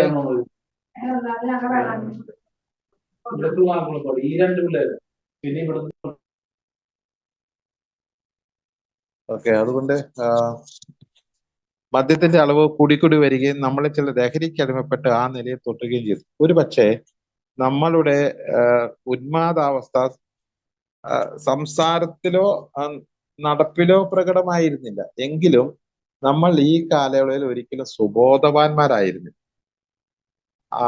കുറച്ചും കൂടെ കഴിക്കാൻ തുടങ്ങി കഴിഞ്ഞപ്പോൾ എന്ത് സംഭവിച്ചു? മദ്യപാനം വളരെയധികം അലട്ടുകയാണെങ്കിൽ നമ്മൾ കുടിക്കുന്ന അളവ് കുറയ്ക്കുകയോ ഒന്നോ രണ്ടോ പെഗിലേക്ക് കൂടി പരിമിതപ്പെടുത്തുകയോ അതുമല്ലെങ്കിൽ വീര്യമുള്ള മദ്യത്തിൽ നിന്ന് ബിയറിലേക്കോ വൈനിലേക്കോ ഒക്കെ മാറുകയും ചെയ്തു. അപ്പൊ ഈ പറഞ്ഞ കുടി സ്ട്രോങ് ആയി വന്നപ്പോ നമ്മളില് വല്ലാത്ത പ്രശ്നങ്ങൾ ഉണ്ടാക്കി. അപ്പൊ ഈ പ്രശ്നങ്ങള് എന്താ വെച്ചാൽ ബോധം നശിച്ചല്ലോ. ബോധം നശിച്ചുകൊണ്ട് ചിലപ്പോൾ നമ്മൾ വീണ് പോവാൻ തുടങ്ങി, അടി തെറ്റാൻ തുടങ്ങി. ഇങ്ങനെയൊക്കെ വന്നു കഴിഞ്ഞപ്പോൾ നമ്മൾക്ക് മനസ്സിലായി അതെന്തോ ഒരു കുഴപ്പമുണ്ട്. അങ്ങനെ നമ്മൾ ബിയറിലേക്ക് മാറുന്നു, പിന്നെ ഒന്നോ രണ്ടോ പെഗിലേക്ക് മാറുന്നു. അതൊക്കെ തൽക്കാലം കുടിച്ച് നിർത്താന്നൊക്കെ ശ്രമിക്കുന്നു. പക്ഷെ ആ ഒരു പരീക്ഷണം ഒന്നോ രണ്ടോ ആഴ്ചകളൊക്കെ ചിലപ്പോൾ നിന്നേക്കാം. അത് കഴിഞ്ഞിട്ട് പിന്നെ ആപൽക്കരമായ ഉന്മത്തത ഒഴിവാക്കാനായി കുടിക്കുന്ന മദ്യത്തിന്റെ അളവ് അല്പം കുറച്ചേക്കാം. അല്ലെങ്കിൽ എത്രമാത്രം മദ്യം കഴിക്കുന്നു എന്ന കാര്യം ഒളിച്ചു വെക്കാൻ ശ്രമിച്ചേക്കാം. അപ്പൊ ആദ്യമൊക്കെ ചെറുപ്പത്തിലൊക്കെ 2 പെഗ് അടിച്ചാൽ 3 പെഗ് അടിച്ചു എന്നായിരുന്നു പറയാം. 3 പെഗ് അടിച്ചാൽ ഞാനൊരു പൈന്റ് അടിച്ചു എന്നായിരുന്നു പറയാം. കാരണം ഇത് കുറച്ച് കൂടുതൽ കഴിച്ചു എന്ന് പറയുന്നത് വലിയൊരു ഒരു ഒരു അഹങ്കാരം പോലെയായിരുന്നു. പക്ഷെ കാലങ്ങൾ കുറെ കഴിഞ്ഞപ്പോ ഞാനൊരു ഫുൾ അടിച്ചു കഴിഞ്ഞാൽ ഞാൻ 2 അടിച്ചുള്ളൂ എന്നാ പറയാ. 1 പെഗ്ഗേ അടിച്ചുള്ളൂ, 1.5 അടിച്ചിട്ടുള്ളൂ എന്ന് പറയും. ഒരു ഫുൾ അടിച്ചു കഴിഞ്ഞ് നിൽക്കുകയാണല്ലോ. കാരണം എന്നിട്ടും അതിന്റെ ഒരു പെഗ് അടിച്ചതിന്റെ ഒരു എഫക്റ്റ് പോലും ഇയാളിൽ വന്നിട്ടുണ്ടാവില്ല. അതൊരു നാണക്കേടായി വന്നു. പിന്നീട് കുടിയുടെ അളവൊക്കെ മറച്ചു വെക്കാനൊക്കെ തുടങ്ങുന്നു. പക്ഷെ ഈ നടപടികളിലെല്ലാം കൂടുതൽ ബുദ്ധിമുട്ടുള്ളതായി മാറി. വല്ലപ്പോഴുമെങ്കിലും നമ്മൾ പൂർണ്ണമായും മദ്യപിക്കാതിരിക്കുകയും അങ്ങനെ കുറച്ചു കാലം തൊട്ടുകയും. അപ്പത്തേക്കും കുടി പ്രശ്നമായി. പിന്നെ ഗവേഷണം തുടങ്ങി. അപ്പൊ കുടിയിൽ നിന്ന് മാറി നിൽക്കുക, കുറച്ചു കാലം കുടിക്കാതിരിക്കുക, നോമ്പെടുക്കുക, പിന്നെ ആൾക്കാരോടൊക്കെ കള്ളം പറയുക, പിന്നെ ഒറ്റയ്ക്ക് പോയി കുടിക്കുക, അത് ആരും കാണാതെ പോയി കുടിക്കുക, അങ്ങനത്തെ ഒക്കെ ഉള്ള ഒരു ലെവലിലേക്ക് നമ്മൾ മെല്ലെ മെല്ലെ മാറാൻ തുടങ്ങി. ഒടുവിൽ നമ്മൾ വീണ്ടും ഈ മദ്യത്തിലേക്ക് തിരിച്ചു വരികയാണ്. അപ്പൊ കുടി മോശമായി എന്ന് നമുക്ക് ബോധ്യമായ ആ സമയത്ത് നമ്മൾ ചെറിയൊരു ഉൾവലിയിൽ നടന്നിട്ടുണ്ട്. ഉൾവലിയിൽ നടന്ന് നമ്മൾ സ്വന്തം നിലയ്ക്ക് അതിനെ മാനേജ് ചെയ്യാൻ വേണ്ടി ശ്രമിച്ചിട്ടുണ്ട്. പക്ഷെ പിന്നെയും ഈ മദ്യമായതുകൊണ്ട്, മദ്യാസക്തി ഉള്ള ആളായതുകൊണ്ടും അത് വളരെ പെട്ടെന്ന് അത് ഓപ്പൺ ആകുന്നു, എല്ലാവരിലേക്കും അത് എത്തിച്ചേരുന്നു. അപ്പൊ ഒരു കവിൾ മദ്യം കഴിച്ചു, അത് വളരെ ഗൗരവപരമായ അങ്ങനെ പിന്നെ കുടിയൊക്കെ നിർത്തി, കുറച്ചു. പിന്നെ പോയിട്ട് ഒരു പെഗ് അടിക്കുന്നു, അത് കുഴപ്പമില്ല. നമ്മളുടെ ഒരു ചങ്ങാതി കഴിഞ്ഞ ഒരു 3 വർഷം മുമ്പ് മരിച്ചു. ഞാനും അവരും കൂടെയാണ് ഏറ്റവും കൂടുതൽ മദ്യപിച്ചിട്ടുള്ളത്. ഏറ്റവും കൂടുതൽ ഞങ്ങൾ രണ്ടുപേരും ഒന്നിച്ച് മദ്യപിച്ച ഒരാളാണ്. അപ്പൊ അവന് ഒരു 5 വർഷം ഏലുണ്ടായിരുന്നു. എന്നിട്ട് അവൻ ഏന്ന് ചാടിപ്പോയി. അത് കഴിഞ്ഞ് അവന് ലിവറിന് പ്രോബ്ലം വന്നു. അങ്ങനെ പോയി ഡോക്ടറെ കാണിച്ചു. ഒരാഴ്ച കോഴിക്കോട് ഹോസ്പിറ്റലിൽ കിടന്നു. അങ്ങനെ തിരിച്ചു വന്നപ്പോ ഡോക്ടർ പറഞ്ഞു ഇനി കുടിക്കരുതെന്ന് പറഞ്ഞു. അങ്ങനെ ഇവൻ എന്ത് ചെയ്തു, ഒരു പെഗ് അടിച്ചു. ഒരു പെഗ് അടിച്ച് നോക്കി കഴിഞ്ഞ് അങ്ങനെ ഒരു കുഴപ്പമുണ്ടായില്ല. അവന് ഒരു ഫീലിംഗ് തോന്നിയില്ല. അവൻ പറഞ്ഞിട്ടുള്ള എന്നോട്, എനിക്ക് ഒന്നും തോന്നിയില്ല, ഒരു പ്രശ്നമില്ല. ഡോക്ടർമാര് പിന്നെ അതങ്ങനെ അത് പറയും. അതിനാണല്ലോ അവരവിടെ ഇരിക്കണത്. അവര് പറയേണ്ട കാര്യം അവര് പറയണല്ലോ. അവര് പറഞ്ഞു. എനിക്കൊരു കുഴപ്പമില്ല. അങ്ങനെ ഇവന് ഒരു പെഗ് അടിക്കാൻ തുടങ്ങി. കുറച്ചു ദിവസം കഴിഞ്ഞപ്പോ അത് 2 പിന്നെ അത് 3 പിന്നെ അതിന്റെ അളവ് കൂടി. ഏതായാലും 3 വർഷം മുമ്പ് അവൻ ഈ ലോകത്തോട് യാത്ര പറഞ്ഞു പോയി. അപ്പൊ അവൻ അന്ന് ഈ ആശുപത്രിയിൽ നിന്ന് വന്നപ്പോ ഞാൻ ഒരുപാട് തവണ അവനോട് പറഞ്ഞു, എടാ അത് ശരിയല്ല കേട്ടോ കുടിക്കുന്നത്, അങ്ങനെയാണ്, നിനക്ക് ഇങ്ങനെ ലിവറിന് പ്രശ്നമുണ്ടെന്ന് പറഞ്ഞല്ലോ. എന്ത് പ്രശ്നം എന്ന് പറഞ്ഞ് പിന്നെയും കുടിച്ചതാണ്. അപ്പൊ അവിടെ ഒന്ന് വെച്ചിട്ട് പോകാവോ?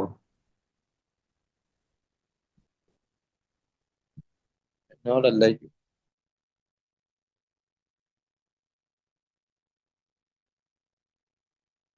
ഓക്കെ.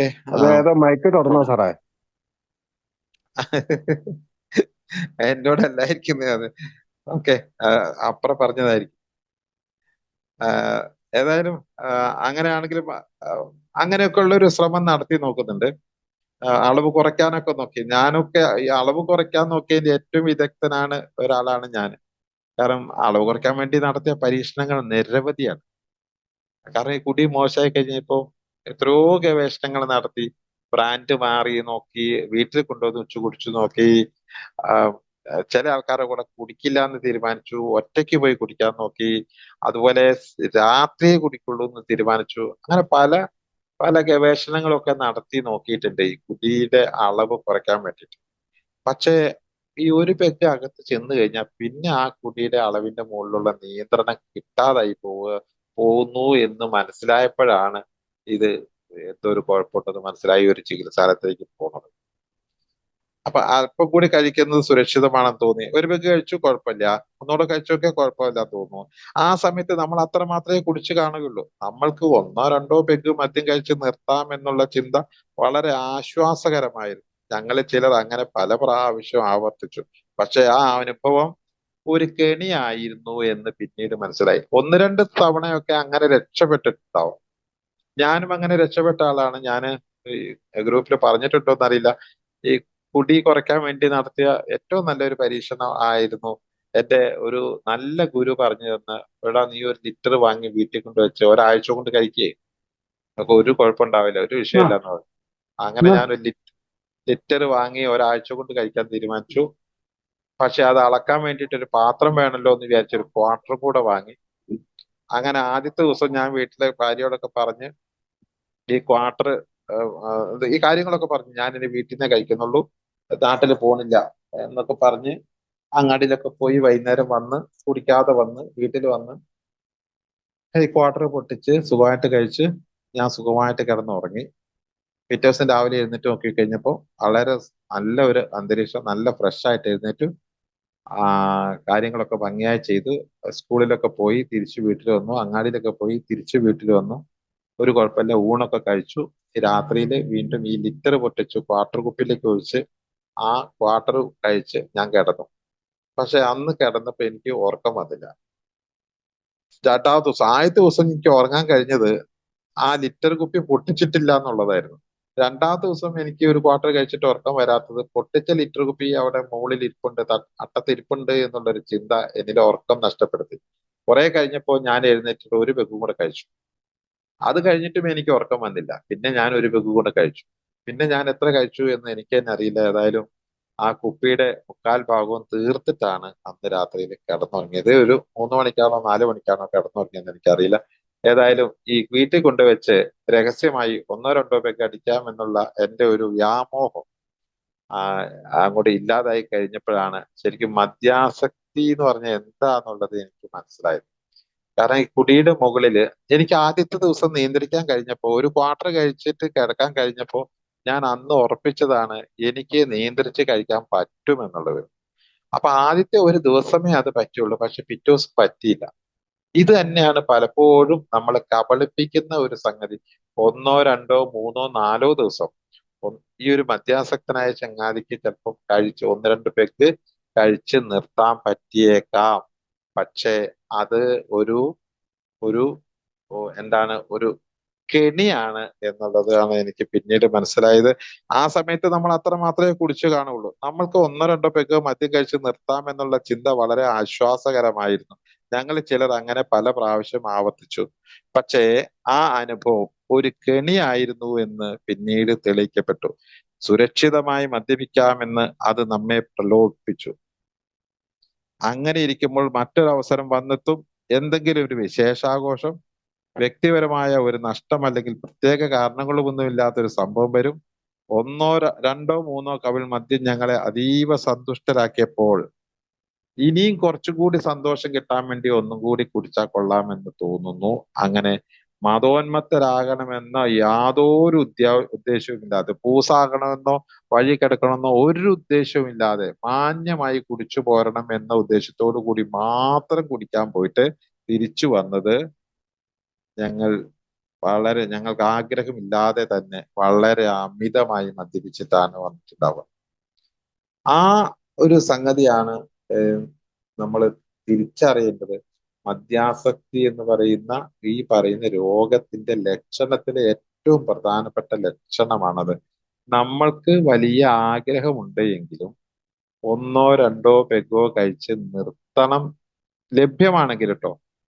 സംഗതി ലഭ്യമാണ് എങ്കിൽ, അതായത് ഉണ്ട്, അവിടെ ഇവിടെയൊക്കെ ഉണ്ട്, ആണ് എങ്കിൽ ഒന്നോ രണ്ടോ പെഗ് കഴിച്ച് നിർത്താനുള്ള കഴിവ്, കുടിച്ചതിന് ശേഷം തീരെ കുടിക്കാതിരിക്കുന്ന അവസ്ഥയിലല്ല, കുറച്ച് കുടിച്ചതിന് ശേഷം ഇനി അങ്ങ് നിർത്തിയേക്കാം എന്നുള്ള ചിന്ത നമ്മളിൽ ഉരുത്തിരിയില്ല എന്നുള്ളതാണ് ഈ രോഗത്തിന്റെ ഒരു പ്രധാന ലക്ഷണം എന്ന് മനസ്സിലാക്കി. അതുകൊണ്ട് മാറ്റിവെക്കേണ്ടത് രണ്ടാമത്തെയോ മൂന്നാമത്തെയോ പെഗ് അല്ല, അല്ലെങ്കിൽ നാലാമത്തെയോ പെഗ് അല്ല. അത് മാറ്റിവെക്കാൻ എന്നെ കൊണ്ട് കഴിയില്ല എന്നുള്ള കാര്യം ഞാൻ ഓർപ്പിച്ചു. പക്ഷെ ഒന്നാമത്തത് മാറ്റിവെക്കാൻ കഴിയും എന്നുള്ള വിവരം എനിക്ക് മനസ്സിലായി. അങ്ങനെ ഒന്നാമത്തെ പെഗ് മാറ്റിവെച്ചിട്ട് 21 വർഷമാണ്. ഞാൻ ഈ രണ്ടാമത്തെയോ മൂന്നാമത്തെയോ പെഗ് മാറ്റിവെച്ചിട്ട് ഒരു ദിവസം അല്ലെങ്കിൽ 2 ദിവസമേ എനിക്കത് കിട്ടിയിട്ടുള്ളൂ. മൂന്നാമത്തെ ദിവസം അത് പൊട്ടിപ്പോയിട്ടുണ്ട്. പല തവണയും എനിക്കത് അറിയാവുന്ന. അതുകൊണ്ട് ഇത്തരം അനുഭവങ്ങളുടെ ആവർത്തനം ഞങ്ങളെ യുക്തിപരമായി പഴുതുകളില്ലാതെ താഴെ പറയുന്ന നിഗമനത്തിൽ എത്തിച്ചു. ഈ പറഞ്ഞ അനുഭവത്തിലൂടെ എത്തിച്ചേർന്ന നിഗമനം, ആദ്യത്തെ കവിൾ മദ്യം കഴിക്കുന്നില്ലെങ്കിൽ ഞങ്ങൾ ഒരിക്കലും മതോന്മത്തരാവുകയില്ല. ആദ്യത്തെ പെഗ്ഗാണ് പ്രശ്നം. ആദ്യം ഒരു പെഗ് കുറച്ച് കുടിച്ചിട്ട് പിന്നെ കുടിക്കാതിരിക്കുക എന്നുള്ളത് നടക്കില്ല എന്ന് മനസ്സിലായി. കുറച്ച് അത് പലപ്പോഴും നമുക്ക് തന്നെ അനുഭവപ്പെട്ടിട്ടുണ്ട്. അതുകൊണ്ടാണ് ഞാൻ ഒരിക്കല് ഒരു 4 പേര് കൂടി ഒരു പൈന്റ് കുടിക്കുന്ന സമയത്ത് ഞാൻ അവിടെ എത്തിപ്പെട്ടു. 6 പെഗ്ഗോമറ്റ ഉണ്ടാവുക. ആ പൈന്റ് കുടിക്കാൻ വേണ്ടി അവരെന്നോട് ചോദിച്ചു, കുറച്ച് ഊറ്റട്ടെ എന്ന് ചോദിച്ചു. അപ്പൊ അവർക്ക് ഈ 3 പേർക്കും കൂടി ഈ 2 പെഗ് ധാരാളം മതി. അങ്ങനെ കുടിക്കുന്നവരാ. അവർക്ക് അതിൻ്റെ അകത്തുനിന്ന് ഒരു പെഗ് കൂടി പോയാൽ പോലും അവർക്ക് അതൊരു കുറ്റബോധം തോന്നാത്ത ആൾക്കാരാണ്. അവർ അതുകൊണ്ടാണ് എന്നോട് ചോദിക്കുന്നത്. ഞാൻ അന്നേരം അത് വേണ്ടാന്ന് പറയാൻ കാരണം, ആ ഒരു പെഗ് ഞാൻ കഴിച്ചു കഴിഞ്ഞാല് ഞാൻ അവിടെ നിൽക്കില്ല, ഞാൻ അടുത്ത വണ്ടി എടുത്ത് പോകണം. അതല്ലെങ്കിൽ എനിക്കിപ്പോ വീട്ടിൽ പോയി കിടന്നുറങ്ങാം. ഞാനത് കുടിച്ചാൽ ഞാൻ അടുത്ത കുടിക്കാൻ പോകേണ്ടി വരും. അപ്പൊ ആദ്യത്തെ ഒരു പെഗ് ആണ് എനിക്ക് മാറ്റിവെക്കാൻ കഴിയുക. രണ്ടാമത്തത് ഞാൻ കുടിക്കാൻ പോകേണ്ടി വരും എന്ന് എനിക്ക് നല്ല ഉറപ്പുള്ളത് കൊണ്ട് ഞാനത് വേണ്ടാന്ന് പറഞ്ഞു. എനിക്കത് അതിന് നമ്മൾ പറയുന്ന ഒരു വാക്ക് ഇതാണ്, തൊട്ട് കഴിഞ്ഞു കഴിഞ്ഞാൽ പിന്നെ പ്രശ്നമാണ്, തൊടാതിരിക്കുന്നതാണ് നല്ലത്. അപ്പൊ അത്തരം ഒരുപാട് അനുഭവങ്ങളിൽ നിന്നാണ് ഈ ഞാൻ പഠിച്ചത്, മനസ്സിലാക്കിയത്. എന്റെ മദ്യാസക്ത രോഗത്തിന്റെ ഏറ്റവും ലക്ഷണം കാണിക്കാൻ തുടങ്ങുന്നത് ഈ ആദ്യത്തെ കവിൾ മദ്യത്തിൽ നിന്നാണ്. അപ്പൊ അതുകൊണ്ട് മാറ്റിവെക്കാൻ പറ്റുന്നത് ആദ്യമാണ്, രണ്ടാമത്തത് മാറ്റിവെക്കാൻ കഴിയില്ല എന്ന് മനസ്സിലായി. അതിനാൽ ഒരിക്കലും മദ്യപിക്കാതിരിക്കാനുള്ള ഞങ്ങളുടെ പദ്ധതികളുടെ ആസൂത്രണത്തിലും, അല്ലെങ്കിൽ കുടിക്കുന്ന പെഗ്ഗുകളുടെ എണ്ണം കുറയ്ക്കുക, അത് പരിമിതപ്പെടുത്താനുള്ള ശ്രമം ഒക്കെ നിർത്തിയിട്ട് ആദ്യത്തെ കവിൾ മദ്യത്തിൽ നിന്ന് മാറി നിൽക്കാൻ വേണ്ടിയിട്ടുള്ള ശ്രമം നടത്തി. അത്രയും കാലം നടത്തിയ പരീക്ഷണങ്ങൾ മുഴുവനും കുടിക്കുന്ന അളവ് നിയന്ത്രിച്ചു കുടിക്കാൻ. അങ്ങനെ നിയന്ത്രിച്ചു കുടിക്കുന്ന കുറെ മാന്യന്മാരുടെ പേര് വിവരങ്ങളും അവരുടെ ലിസ്റ്റുകളും ഒക്കെ ദിവസവും ചർച്ച ചെയ്യാറുണ്ടായിരുന്നു. അവരെ പോലെ കുടിക്കുക എന്നുള്ള അതിനുവേണ്ടിയുള്ള ശ്രമമൊക്കെ നടത്തിയിട്ടും പിന്നെ നമ്മൾ കുടിച്ചു കഴിയുമ്പോൾ അത് വളരെ വഷളായി പോവുക. ഞാന് ഓർത്ത് നോക്കി, ഈ നമ്മുടെ ഒരു സവിശേഷത, ഒരു 10 പേര് ഒന്നിച്ച് മദ്യപിക്കുകയാണെങ്കിൽ, കുറെ സാധനമൊക്കെ വാങ്ങി മദ്യപിക്കുകയാണെങ്കിൽ, അതില് അവസാനം പോകുന്ന കൂട്ടത്തിൽപ്പെട്ട ആളായിരുന്നു ഞാൻ. അവസാനം പോകുന്ന 2 പേരുണ്ടാവും, അതിലൊന്ന് ഞാനായിരുന്നു. ബാക്കിയുള്ളവരൊക്കെ ചിലപ്പോ പോവും. അപ്പൊ അവിടെ മനസ്സിലായത്, ഈ നേരത്തെ പോയവരാരും മദ്യാസക്തരല്ല, അവര് മദ്യപിക്കുന്നുള്ളൂ. അവർക്ക് പിന്നെയും വേണമെന്ന് നിർബന്ധമില്ല. പക്ഷെ ഈ പറഞ്ഞ 2ഓ 3ഓ പേര് അവിടെ നിൽക്കുന്ന ആൾക്കാരുണ്ട്, അവരാണ് യഥാർത്ഥത്തിൽ മദ്യാസക്ത രോഗികളായിട്ടുള്ളത്. അവർക്ക് തികഞ്ഞിട്ടില്ല. തികഞ്ഞവരൊക്കെ പോയി, തികയാത്തവരൊക്കെ അവിടെ നിൽപ്പുണ്ട്. അപ്പൊ ഈ തികയാത്ത ആൾക്കാര് കുറച്ച് കുടിച്ചു കഴിഞ്ഞാൽ പിന്നെയും തികഞ്ഞില്ല എന്ന് തോന്നുന്നതാണ് മദ്യാസക്ത രോഗത്തിന്റെ രണ്ടാമത്തെ ലക്ഷണം എന്നുള്ളത്. തികയല. പിന്നെ ഒരു പെഗ് കുടിച്ചു കഴിഞ്ഞാൽ പിന്നെയും കുടിക്കണം എന്ന് തോന്നുന്ന ഒരു ലക്ഷണം അതാണ്. അതുപോലെ തന്നെ ഫലത്തിൽ കുടിക്കുന്ന മദ്യത്തിന്റെ അളവ് നിയന്ത്രിക്കുന്നതിനെ പറ്റി നാം വ്യാകുലപ്പെടാതെ ആ പരമ്പരയുടെ ആരംഭം കുറിക്കുന്ന ആദ്യത്തെ കവിൾ മദ്യം ഒഴിവാക്കുന്നു. അതേ ഒഴിവാക്കാൻ പറ്റൂ. പക്ഷെ ഈ ആദ്യത്തെ കവിൾ മദ്യം കുടിക്കാൻ പോകുന്നതിന്റെ കാരണം എന്ന് പറയുന്നത് ഈ മദ്യം കുടിക്കുമ്പോൾ കിട്ടുന്ന ഒരു രസകരമായ ഉന്മാദാവസ്ഥയ്ക്ക് വേണ്ടിയാണ്. ആ രസകരമായ, അതായത് നേരത്തെ പറഞ്ഞ പോലെ പൂസ്, തരിപ്പ്, കിക്ക് എന്ന് പറയുന്ന ഒരു അവസ്ഥയ്ക്ക് വേണ്ടിയാണ് പോകുന്നത്. ആ അവസ്ഥ കിട്ടുമെന്നുള്ള എനിക്ക് നല്ല വിശ്വാസമുണ്ട്.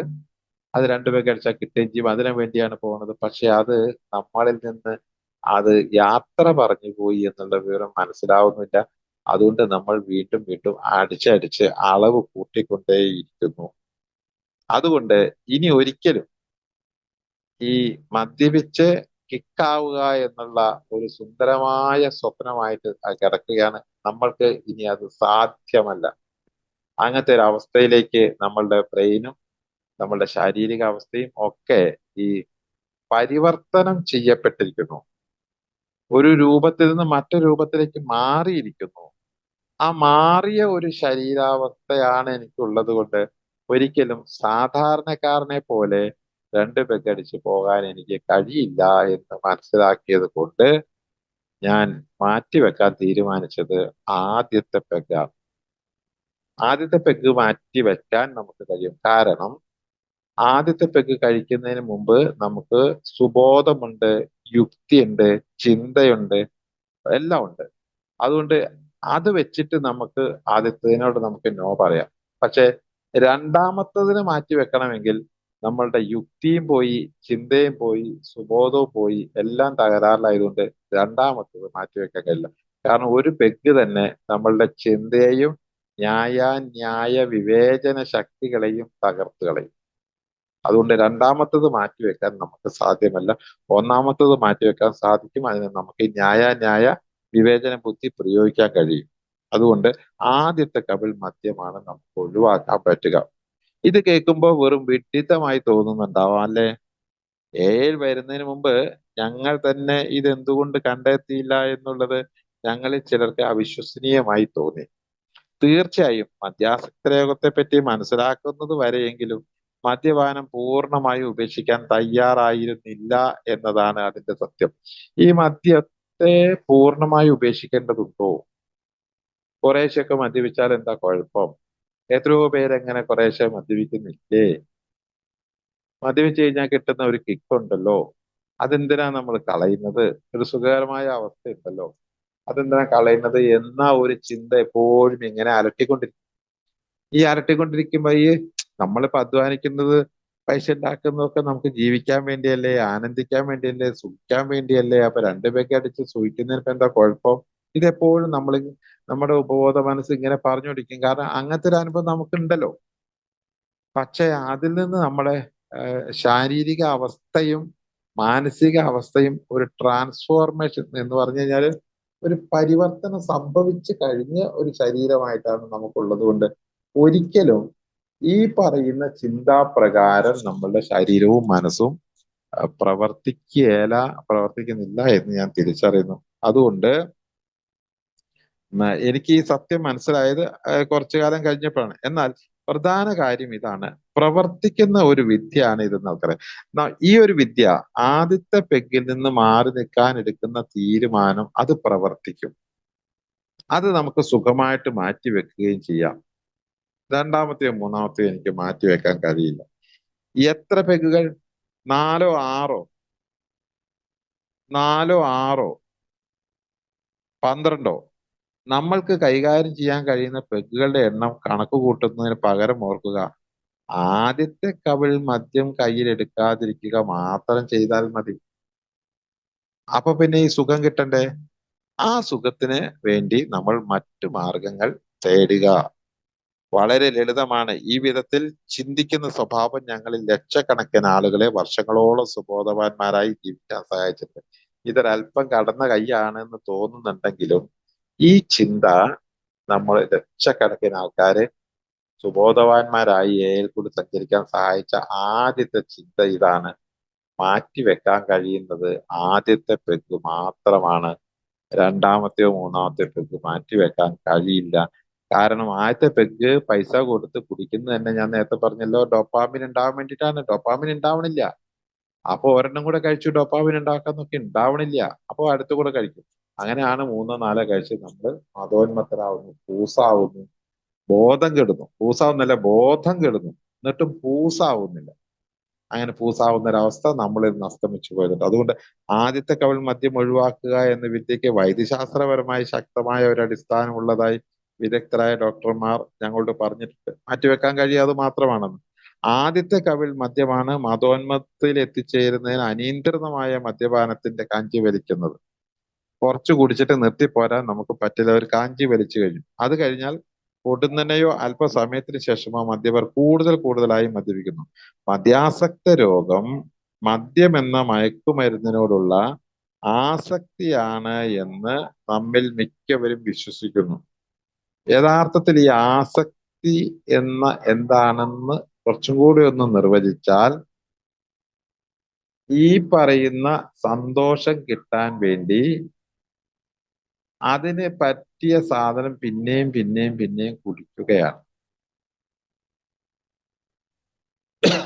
അതിന്റെ അളവ് നോക്കുന്നില്ല. കാരണം നമുക്ക് ഈ ഒരു ഉന്മാദാവസ്ഥ, സന്തോഷകരമായ അവസ്ഥ കിട്ടുക എന്നുള്ളതാണ് നമ്മുടെ ലക്ഷ്യം. പക്ഷെ ഈ മദ്യമായതുകൊണ്ട്, കെമിക്കൽ ആയതുകൊണ്ട് അത് നമ്മളുടെ ഉന്മാദാവസ്ഥയിലേക്ക് എത്തുന്നില്ല എന്ന് മാത്രമല്ല, നമ്മളുടെ ബോധത്തെ നശിക്കുന്നു. അതുകൊണ്ട് കൈകളും കാലുകളും നാക്കും ഒക്കെ കുഴഞ്ഞു പോകുന്നു.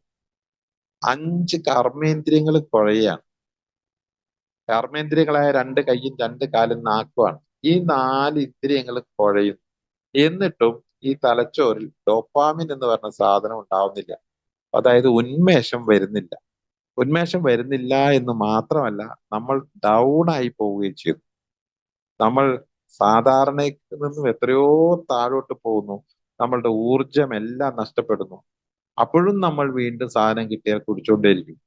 ഒന്ന് ഛർദ്ദിച്ചു പോയിട്ട് ഒന്ന് മദ്യപിച്ച് ഛർദ്ദിച്ച് കിടക്കുന്ന ആൾ എഴുന്നേറ്റിട്ട് അതേ സമയം ആദ്യം ചെയ്ത പരിപാടി ഒരു പെഗ് അഴിച്ചു കുടിക്കില്ല. കാരണം ഇത് കഴിച്ചാലേ എനിക്ക് നേരെ നിൽക്കാൻ പറ്റുള്ളൂ എന്ന് പറഞ്ഞ ആൾക്കാരെ ഞാൻ കണ്ടു.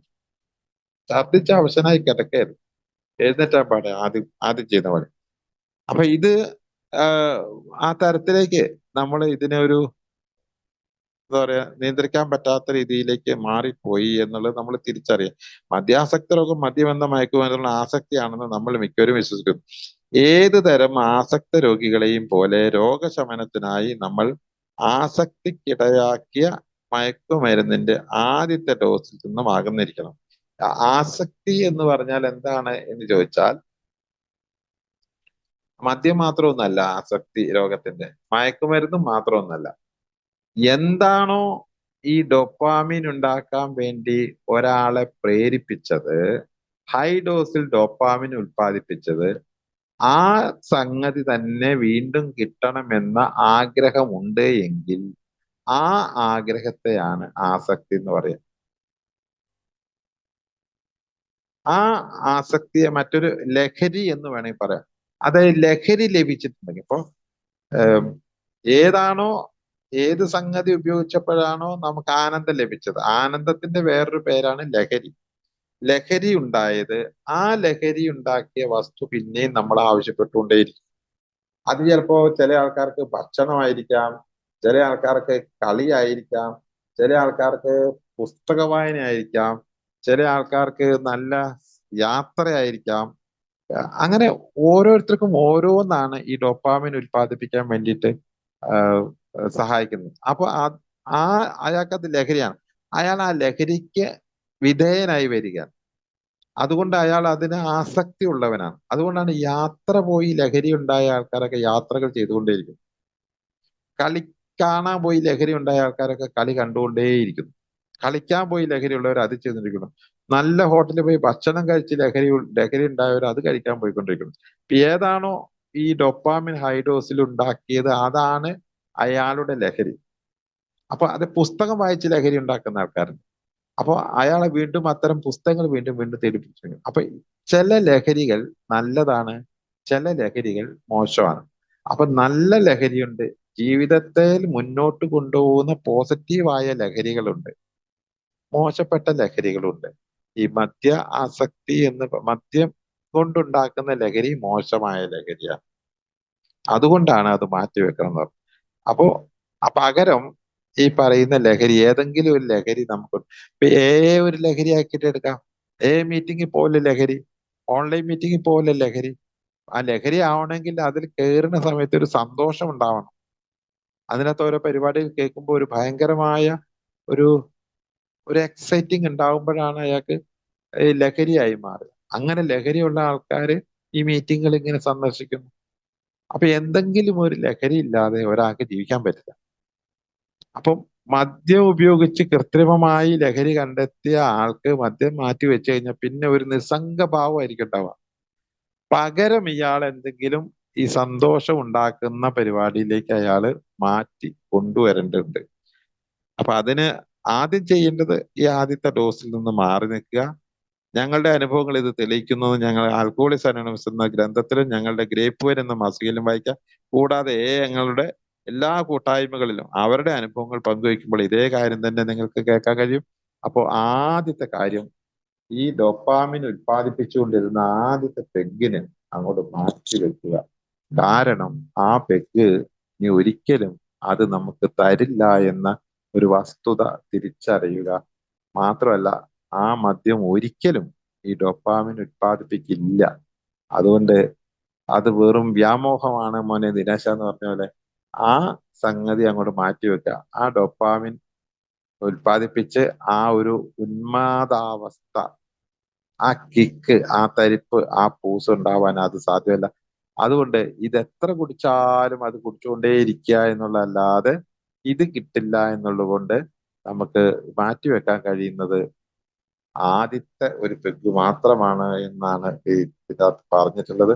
അതുകൊണ്ട് എല്ലാ പുതുമക്കാരായിട്ടുള്ള ആൾക്കാരും ശ്രദ്ധിക്കേണ്ടത് രണ്ടാമത്തെയോ മൂന്നാമത്തെയോ മാറ്റിവെക്കാൻ വേണ്ടി പരീക്ഷണം നടത്താത്ത ഒരൊറ്റ ആള് ഉണ്ടാവില്ല.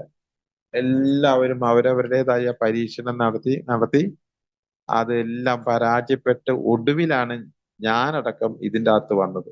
20ഓളം പരീക്ഷണങ്ങൾ നടത്തിയ ആളാണ് ഞാൻ. കൃത്യമായി അത് നോട്ടി വെച്ചിട്ടുണ്ട്. ഭയങ്കര ഗവേഷണമായിരുന്നു. അത് കാരണം നിയന്ത്രിച്ച് കുടിക്കാൻ വേണ്ടി 2 പെഗ് അടിച്ച് നിർത്താൻ വേണ്ടി നടത്തിയ ഗവേഷണങ്ങൾക്ക് കണക്കില്ല. അപ്പൊ അത് നടക്കൂല. കാരണം നമ്മളുടെ ശരീരത്തിന്റെ അവസ്ഥ അങ്ങോട്ട് മാറിയത് കൊണ്ട് ആദ്യത്തെ പെഗ് കഴിച്ചു കഴിഞ്ഞാൽ പിന്നെ രക്ഷയില്ല. മാറ്റി വെക്കാൻ പറ്റുന്ന ആദ്യത്തെ പെഗ്ഗാണ് എന്നുള്ളത് തിരിച്ചറിവുണ്ട്. അപ്പൊ അതുകൊണ്ട് അങ്ങനെ ചെയ്യുക. രണ്ടാമത്തെ മൂന്നാമത്തെ മാറ്റി വെക്കാതിരിക്കുക എന്നുള്ളതൊക്കെ പറഞ്ഞുകൊണ്ട് നമുക്ക് അടുത്ത പോയിന്റിലേക്ക് നമുക്ക് അടുത്ത ദിവസം കിടക്കാം. ഏതായാലും ഇത്രയും നേരം കേട്ടുനിന്ന നിങ്ങൾക്ക് എല്ലാവർക്കും നന്ദി പറഞ്ഞുകൊണ്ട് നല്ലൊരു വിഷയമായിരുന്നു ഇത്. ഒരുപക്ഷെ എന്താണ് മദ്യാസക്തി എന്നും മദ്യം കഴിക്കുമ്പോൾ തലച്ചോറിലുണ്ടാവുന്ന മാറ്റങ്ങൾ എന്തൊക്കെയാണെന്നും പിന്നെയും ആവശ്യപ്പെടുന്നതിന്റെ കാരണം എന്താണെന്നൊക്കെ ഏറെക്കുറെ ഞാൻ വിശദീകരിച്ചിട്ടുണ്ട്. അതുപോലെ തന്നെ ഒരു സാമാന്യബോധം ഉപയോഗിച്ച് വേണം. അപ്പൊ ഞാനിത് പറഞ്ഞപ്പോ ഇതിന്റെ അകത്തും കൊണ്ടൊരു സാമാന്യബോധം അങ്ങനെയുണ്ടോ ഇങ്ങനെയുണ്ടോ എന്നുള്ളതൊന്നും ചോദിക്കേണ്ടതില്ല. ഓരോരുത്തർക്കും പറ്റുന്ന രീതിയിൽ അത് എടുക്കുക എന്ന് മാത്രം പറഞ്ഞുകൊണ്ട് ഞാൻ അവസാനിപ്പിക്കുന്നു. Thank you. Thank U Vijaya master. Thank you very much. നിങ്ങളോട് സുബോധജീവിതം എന്ന ചോദ്യത്തെ പറ്റിയിട്ട് വിശദമായിട്ട് മനസ്സിലേക്ക് കയറുന്ന രീതിയിൽ നല്ല ഉദാഹരണങ്ങളോടുകൂടി ആരംഭിച്ച വിജയ മാസ്റ്ററുള്ള നന്ദി എൻ്റെ വലിയ ഗ്രൂപ്പിന്റെ പേരിൽ അറിയിക്കുകയാണ്. അതോടൊപ്പം ഇപ്പൊ വിജയ മാസ്റ്റർ പറഞ്ഞ കാര്യങ്ങളിൽ ഒരു ചർച്ചയാവാം. നിങ്ങളുടെ സംശയങ്ങൾ അല്ലെങ്കിൽ അതിനോട് ചേർന്ന് നിങ്ങൾക്കുള്ള അനുഭവത്തിൽ വന്ന കാര്യങ്ങളും മുമ്പിട്ട് ഒന്ന് ഷെയർ ചെയ്യുകയാണെങ്കിൽ നന്നായിരിക്കും. ആരാണ് മുമ്പിട്ട് വരുന്നത്? അതെനിക്കോട്ടാ ഞാനൊരു ഡൗട്ട് ചോദിച്ചോട്ടെ. സുഹൃത്തുക്കളെ, ഞാനൊരു അമിത മദ്യാസക്ത രോഗി, ആൽക്കഹോളിക്സ് അനോണിമസിൽ ആയതുകൊണ്ട് ദൈവവേല ഇന്ന ദിവസം മദ്യപിച്ചിട്ടില്ല. എൻ്റെ പേര് അരുൺ കോശി. വിജയ മാസ്റ്റർ, ഹായ് ഹായ്. എന്റെ ഡൗട്ട് എന്ന് വെച്ച് കഴിഞ്ഞാല് എനിക്ക് മദ്യപാനം ഞാൻ ഇപ്പൊ പൂർണ്ണമായിട്ട് നിർത്തിയിട്ട് 10 മാസം ആയി. ഞാൻ മദ്യവെച്ചുകൊണ്ടിരിക്കുന്ന സമയത്ത് എനിക്ക് ഇല്ലാത്ത ഒരു ശീലമായിട്ടുള്ള ഈ നിക്കോട്ടിൻ പൗച്ച് ഉണ്ട്. അത് യൂസ് ചെയ്ത് ഞാൻ തുടങ്ങിയായിരുന്നു. നിക്കോട്ടിന്റെ പൗച്ചുകളാണ് അത്. നമ്മുടെ നാട്ടിലെ ഈ ഹാൻസ് പോലുള്ള സംഗതിയാണ്. അപ്പൊ അതിന്റെ ഉപയോഗം എനിക്ക് കൂടി വന്നു. ഇപ്പൊ ഞാൻ നാട്ടിലായിരുന്ന സമയത്ത് പണ്ട് മദ്യപിക്കാതിരിക്കുന്ന സമയത്ത് എനിക്ക് പുകവലിയും പിന്നെ ഈ പറഞ്ഞ ഹാൻസിനോടൊന്നും വലിയ താല്പര്യമില്ലായിരുന്നു.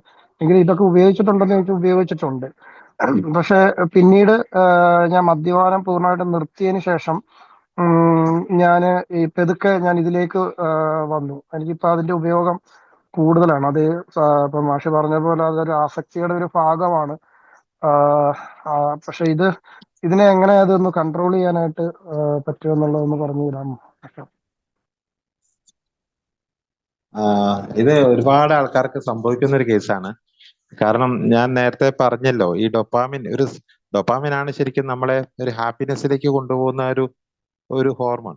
നമ്മൾ അതിനു വേണ്ടിയാണ് കാത്തിരിക്കുന്നത്. പക്ഷെ ഈ ഡൊപ്പാമിന്റെ പ്രവർത്തനം അവിടെ മാറ്റി വെച്ചിട്ട് നമുക്ക് വേറെ 2-3 ഹോർമോൺ ഉണ്ട്. ഈ പറഞ്ഞ നിങ്ങൾ ഉപയോഗിക്കുന്ന ഈ എന്താ പറയാ നിക്കോട്ടിന്റെ ഈ സാധനവും അത് ഡൊപ്പാമിൻ ഉൽപ്പാദിപ്പിക്കും. അത് ഈ എന്തിനു പറയുന്നു, സാധാരണക്കാർക്ക് ചായ, നല്ല ചായ കുടിച്ചാൽ പോലും ഈ ഡൊപ്പാമിൻ ഉൽപ്പാദിപ്പിക്കും. അതുകൊണ്ടാണ് ക്ഷീണാവസ്ഥയിലിരിക്കുന്ന സമയത്ത് നല്ലൊരു സ്ട്രോങ് ചായ അങ്ങ് പോരട്ടെ എന്ന് പറയും. അപ്പോൾ ഈ ഗ്ലൂമി ആയിട്ട് നിൽക്കുന്ന ഒരാൾ ഒരു ചായ കുടിച്ചു കഴിഞ്ഞാൽ ഇങ്ങനെ ഉഷാറായിട്ട് വരുന്നത് അയാളിൽ ഈ തലച്ചോറിൽ ഈ ഒരു ഹോർമോണിന്റെ ഉൽപാദനത്തെ സഹായിക്കുന്നത് കൊണ്ടാണ് ഈ ചായ പോലും പറ്റുന്നത്.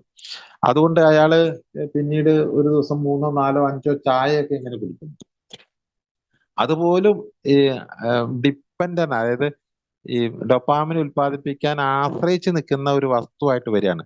അപ്പൊ നിങ്ങളിപ്പോ പറഞ്ഞ പോലെ ഈ നിക്കോട്ടിന്റെ ഈ സംഗതിയും ഈ പറഞ്ഞ ഡൊപ്പാമിൻ ഉൽപ്പാദിപ്പിക്കാനുള്ള ആശ്രിത വസ്തുവാണ്. അതിന്റെ ഉപയോഗവും സംഭവിക്കുക അളവ് കൂടി കൂടി വരിക എന്നുള്ളതല്ലാതെ ആദ്യ കാലത്ത് ഉപയോഗിച്ചപ്പോ കിട്ടിയ ആ ഒരു സുഖം അത് പിന്നീട് കിട്ടില്ല. അതിങ്ങനെ കൂടിക്കൊണ്ടിരിക്കും. അത് പിന്നെ നമുക്കത് വിഷമമായിട്ട് മാറുന്ന അവസ്ഥയിലേക്കായിരിക്കും അത് പിൻവലിക്കുക. നിങ്ങൾ അത്രയും എത്തിയിട്ടില്ല എങ്കിൽ അതിനെ അതുകൊണ്ട് മാറ്റിവെക്കുക. പകരം ഈ എൻഡോർഫിന്, സെറാട്ടോണിന്, ഓക്സിറ്റോസിൻ എന്ന് പറയുന്ന 3 ഹോർമോൺസ് ഉണ്ട്. അത് 3 ഹാപ്പിനെസിൻ്റെതാണ്. ആ ഹോർമോൺ ഉൽപ്പാദിപ്പിക്കാനുള്ള ഒരു വർക്കിലേക്ക് നമ്മൾ മാറുക എന്നുള്ളതാണ്. ഇപ്പൊ ഈ പറഞ്ഞ എല്ലാ മയക്കുമരുന്നും, ഈ MDMA, കഞ്ചാവ്, ഹാഷിഷ്, ചരസ് തുടങ്ങിയിട്ടുള്ള മയക്കുമരുന്നുകളും ഏത് തരത്തിലുള്ള മദ്യവും, പുകയില, അതേപോലെ ഹാൻസ്, സിഗരറ്റ് തുടങ്ങിയ സാധനങ്ങളെല്ലാം ഈ പറഞ്ഞ ഡൊപ്പാമിന്റെ ഉൽപാദനത്തിലാണ് കേന്ദ്രീകരിക്കുന്നത്. അതുകൊണ്ട് ചെന്ന് കഴിഞ്ഞപ്പോഴത്തേക്കും ഈ ഒരു സംഗതി ഉണ്ടാവുന്നു. അങ്ങനെ ഡൊപ്പാമിന്റെ പ്രശ്നം എന്ന് വെച്ചാല് അത് ഉൽപ്പാദിപ്പിച്ചു കഴിഞ്ഞാൽ അത് 1-2 മണിക്കൂർ, ആദ്യ കാലത്തൊക്കെ ഉൽപ്പാദിപ്പിക്കും 1-2 മണിക്കൂർ കഴിഞ്ഞാൽ അത് റിവേഴ്സിലേക്ക് പോകും. ഹൈയിലേക്ക് പോയി കഴിഞ്ഞാൽ നേരെ റിവേഴ്സിലേക്ക് പോകും, മൈനസിലേക്ക് പോകും. സീറോയിലല്ല എത്തുക, മൈനസിൽ പോകും. ഈ മൈനസിൽ എത്തി കഴിഞ്ഞാൽ വീണ്ടും അതിനെ സീറോയിലേക്ക് എത്തിക്കണമെങ്കിൽ എന്താണോ ഉപയോഗിച്ച അതേ സാധനം തന്നെ വീണ്ടും വേണ്ടി വരും എന്നുള്ളതാണ്. അതുകൊണ്ടാണ് നമ്മൾ അതേ സാധനം തന്നെ തേടി പോകുന്നത്. ഇപ്പൊ നമ്മൾ സിഗരറ്റിന് പോലും ബ്രാൻഡ് ഉണ്ട്. ഒരാളൊരു സിഗരറ്റ് വലിച്ച് ഡൊപ്പാമിൻ ഉണ്ടാക്കിക്കൊണ്ടിരിക്കുന്ന ഒരാൾ, ആ ബ്രാൻഡ് അല്ലാത്ത സിഗരറ്റ് കിട്ടിക്കഴിഞ്ഞാൽ അയാൾക്ക് ആ ഡൊപ്പാമിൻ ഉൽപ്പാദിപ്പിക്കില്ല. അങ്ങനെ വരുമ്പോഴാണ് ഇതിനെ അഡിക്റ്റ് എന്ന് പറയുന്നത്. അത് തന്നെ വേണം. അപ്പൊ ഏത് സംഗതിയും നമുക്ക് അഡിക്റ്റ് ആവാം. ആ അഡിക്റ്റ് ആവാൻ കാരണം അത് ഉപയോഗിക്കുമ്പോൾ നമുക്ക് ഡൊപ്പാമിൻ ഉണ്ടാക്കുന്നതുകൊണ്ടാണ്. ഇപ്പൊ നിങ്ങൾ ഉപയോഗിച്ചിട്ടുള്ള ആ പുകയില ഉൽപ്പന്നവും അത് തന്നെയാണ് നടക്കുന്നത്. അത് ഉപയോഗിക്കുമ്പോൾ നിങ്ങളിൽ ഡൊപ്പാമിൻ ഉൽപ്പാദിപ്പിച്ചു. ഇനി ആ സ്ഥാനത്ത് അതല്ലാതെ വേറെ ഒന്ന് കഴിച്ചാലും ഉപയോഗിച്ചാലും നമുക്ക് ഡൊപ്പാമിൻ ഉൽപ്പാദിപ്പിക്കാൻ പറ്റാത്തൊരവസ്ഥയിലേക്ക് ട്രാൻസ്ഫർ ആയിക്കൊണ്ടിരിക്കുകയാണ്. അപ്പൊ അത് ആദ്യ ഘട്ടത്തിൽ അതങ്ങോട്ട് മാറ്റി വെച്ച് കഴിഞ്ഞാൽ ഈ ഡൊപ്പാമിൻ ഉണ്ടാവില്ല. ഡൊപ്പാമിൻ ഉണ്ടാവില്ല എന്ന് പറയുമ്പോൾ നമുക്ക് സംഭവിക്കുക, നമ്മൾക്ക് ഉത്സാഹം ഉണ്ടാവില്ല. നമ്മളൊരു ഗ്ലൂമി ആയി മാറും. ഗ്ലൂമി വെച്ചാൽ കുറച്ചൊക്കെ ഒന്നിനും ഒരു ഉത്സാഹം ഇല്ലാത്ത ഒരു അവസ്ഥയിലേക്ക് നമ്മൾ മാറും. അങ്ങനെ അതുകൊണ്ടാണ് ഈ ചികിത്സാലയത്തില് അവിടെ നിന്ന് ചെറിയ തോതിൽ ഇതിങ്ങനെ അഡിക്ഷൻ നടത്തി വരുന്നത്. ഗ്ലൂമി ആയി മാറാതിരിക്കാൻ വേണ്ടിയിട്ട് കുറേശ്ശെ പൊടിച്ച് ഒരാഴ്ച കൊണ്ട് അത് റെഡ്യൂസ് ചെയ്ത് കൊണ്ടുവരലാണ് ചികിത്സാലയത്തിൽ നടത്തുന്നത്. അത് കഴിഞ്ഞിട്ട് ഒരാഴ്ച കഴിഞ്ഞ് കഴിയുമ്പോഴാണ് വീണ്ടും ഇതിന് പകരം സബ്സ്റ്റിറ്റ്യൂട്ട് കൊണ്ടുവരിക എന്നുള്ളതാണ്. ഈ സബ്സ്റ്റിറ്റ്യൂട്ടിന്റെ മാർഗങ്ങളാണ്, കുറേ മാർഗങ്ങൾ പറയുന്നുണ്ട്. ഒരു സബ്സ്റ്റിറ്റ്യൂട്ടാണ് നിങ്ങൾ മീറ്റിങ്ങിൽ പോവുക, എന്നിട്ട് അവിടെ ആസ്വദിക്കുക. അവിടെ ചെല്ലുമ്പോൾ ഉണ്ടാവുന്ന ആൾക്കാരുടെ അനുഭവങ്ങളും, എന്നെക്കാളും മോശപ്പെട്ട ആൾക്കാരൊക്കെ രക്ഷപ്പെട്ട അനുഭവങ്ങളും, എനിക്കത് ചെയ്യാൻ പറ്റുമെന്നുള്ള പ്രതീക്ഷയായ കുറെ കാര്യങ്ങളും കേട്ട് വരുമ്പോൾ അതിന് ഞാൻ എന്താണ് ചെയ്യേണ്ടതെന്നുള്ള കുറെ കാര്യങ്ങൾക്ക് കുറെ സൗഹൃദ ബന്ധങ്ങൾ ഉണ്ടാവുന്നു. അതേപോലെ തന്നെ ടൈമിനെ നമ്മൾ യൂസ് ചെയ്യുന്നു, നമ്മുടെ ഒഴിവ് സമയത്തെ നമ്മൾ ഫലപ്രദമായി ഉപയോഗിക്കുന്നു. അങ്ങനെയൊക്കെ വന്നു കഴിയുമ്പോൾ സ്വാഭാവികമായിട്ടും ഉണ്ടാവുന്ന ഹോർമോൺസ് ആണ് ഈ സെറാട്ടോണിൻ എന്ന് പറയും. അപ്പൊ ആ സെറാട്ടോൺ എന്ന് പറഞ്ഞ ഒരു ഹോർമോൺ, അല്ലെങ്കിൽ എൻഡോർഫിൻ എന്ന് പറഞ്ഞ, ഈ രണ്ടും ഉണ്ട്. ഈ എൻഡോർഫിൻ ഹോർമോൺ ഉത്പാദിപ്പിക്കുമ്പോൾ അത് കുറേ നേരത്തേക്ക് നിലനിൽക്കുന്നതാണ്. ഇപ്പൊ ഒരു ദിവസം ഈ ഒരു സാധനം ഉണ്ടാക്കി കഴിഞ്ഞു കഴിഞ്ഞാൽ അത് ചിലപ്പോൾ ഒരു 10, 16 അല്ലെങ്കിൽ 24 മണിക്കൂർ നേരം ഈ ഹോർമോണിന്റെ എഫക്റ്റ് ഉണ്ടാവും. അതുപോലെ തന്നെ നല്ല പോലെ നമ്മൾ എക്സസൈസ് ചെയ്യുക, നല്ല കാഴ്ചകൾ കാണുക, നല്ല വർത്തമാനം പറയുക, ഇതെല്ലാം ചെയ്ത് കഴിയുമ്പോൾ ഈ പറഞ്ഞ എൻഡോർഫിൻ ഹോർമോണാണ് ഉൽപ്പാദിപ്പിക്കുന്നത്.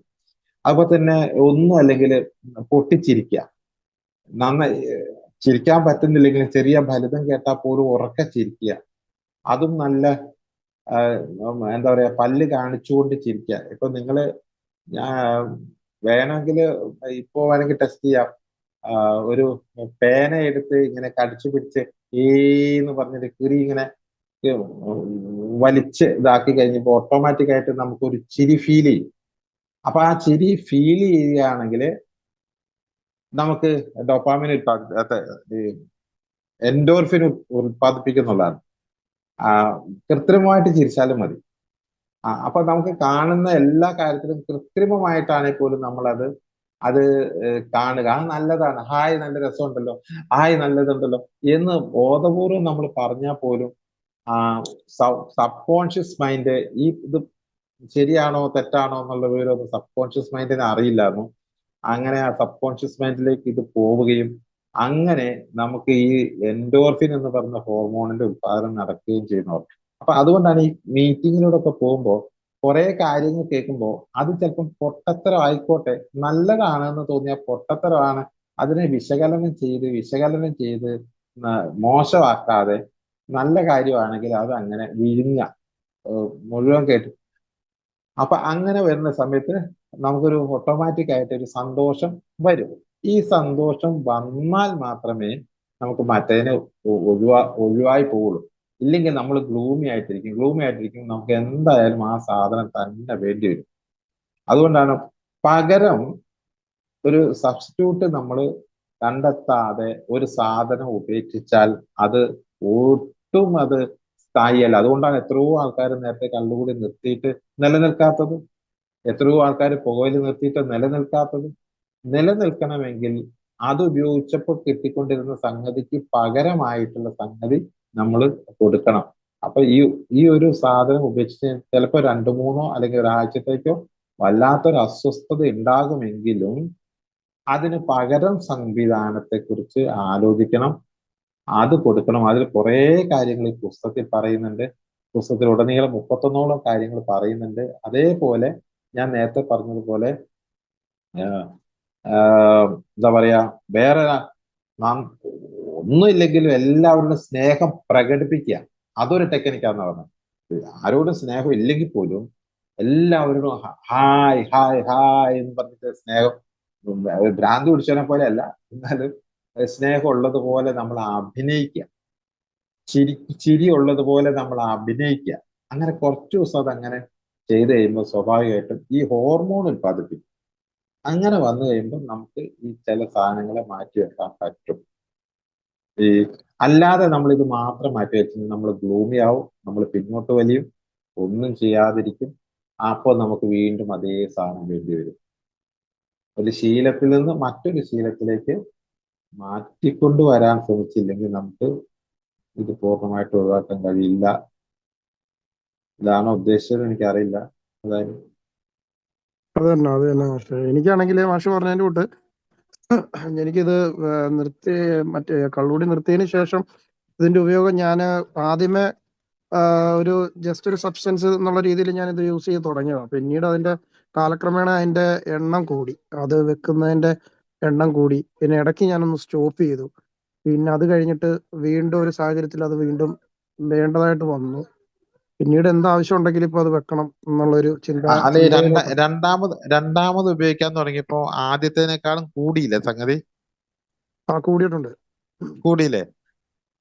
അപ്പൊ ആദ്യത്തെ ഉപയോഗിച്ചാൽ മതിയാവൂല, രണ്ടാമത് ഉപയോഗിക്കുമ്പോ അതെന്തായാലും അളവ് കൂടുതൽ അത് വേണം. ഇതിനാണെന്നുണ്ടെങ്കിൽ ഒരു പോയിന്റ് ഉണ്ട്. അതായത് ഇതിന്റെ ഒരു 6 ഡോട്ട്സ് എന്നൊക്കെ പറഞ്ഞിട്ട് ഒരു പോയിന്റ് ഉണ്ട്. അതിന്റെ പവർ ആണത്. അപ്പൊ എനിക്ക് ആ പവർ തന്നെ വേണം. അപ്പം അതാണ് അതിനാണ് അഡിക്ഷൻ എന്ന് പറയുന്നത്. കാരണം അത് കിട്ടിയാൽ മാത്രമേ നിങ്ങളുടെ ആ ഒരു വർക്ക് തലച്ചോറിൽ നടക്കുള്ളൂ, ഏതാണോ ഉപയോഗിച്ചത്. അതുകൊണ്ടാണല്ലോ MDMA ഒക്കെ ഫ്രീ കൊടുക്കുന്നേ. MDMA ഫ്രീ കൊടുത്താൽ പിറ്റേ ദിവസം ഇവൻ വന്നിട്ട് കാശ് കൊടുത്ത് വാങ്ങിക്കോളും. കാരണം അത് കിട്ടാതെ അവനവിടെ നിലനിൽപ്പില്ല. അതുകൊണ്ടാ എല്ലാം ഈ അഡിക്ഷൻ വരുന്ന സാധനവും ഫ്രീ കിട്ടി കൊടുത്തു കഴിഞ്ഞാൽ ഒരു നഷ്ടവും വരില്ല. കാരണം പിറ്റേ ദിവസം അയാൾ അന്വേഷിച്ച് വരും. അതാണ് ഇതിന്റെ ഒരു ടെക്നിക്ക്. അത് ഈ തലച്ചോറിൽ നമ്മുടെ ഈ ന്യൂറോ ട്രാൻസ്മിറ്റേഴ്സിനൊക്കെ തകരാറ് സംഭവിക്കുന്നുണ്ട്. അതുകൊണ്ടാണ് ഈ ഒരു പ്രശ്നം ഉണ്ടാകുന്നത്. അപ്പൊ അതിന് പകരം സംവിധാനം നമ്മൾ ഉണ്ടാക്കണം. അതാണ് ഈ AI-യിലുള്ള മുഴുവൻ പരിപാടിയും പറഞ്ഞത്. നമ്മൾ സബ്സ്റ്റിറ്റ്യൂട്ടാണ്, ബദൽ ലഹരി എന്നാ പറയാ. സബ്സ്റ്റിറ്റ്യൂട്ട് കണ്ടെത്തണം.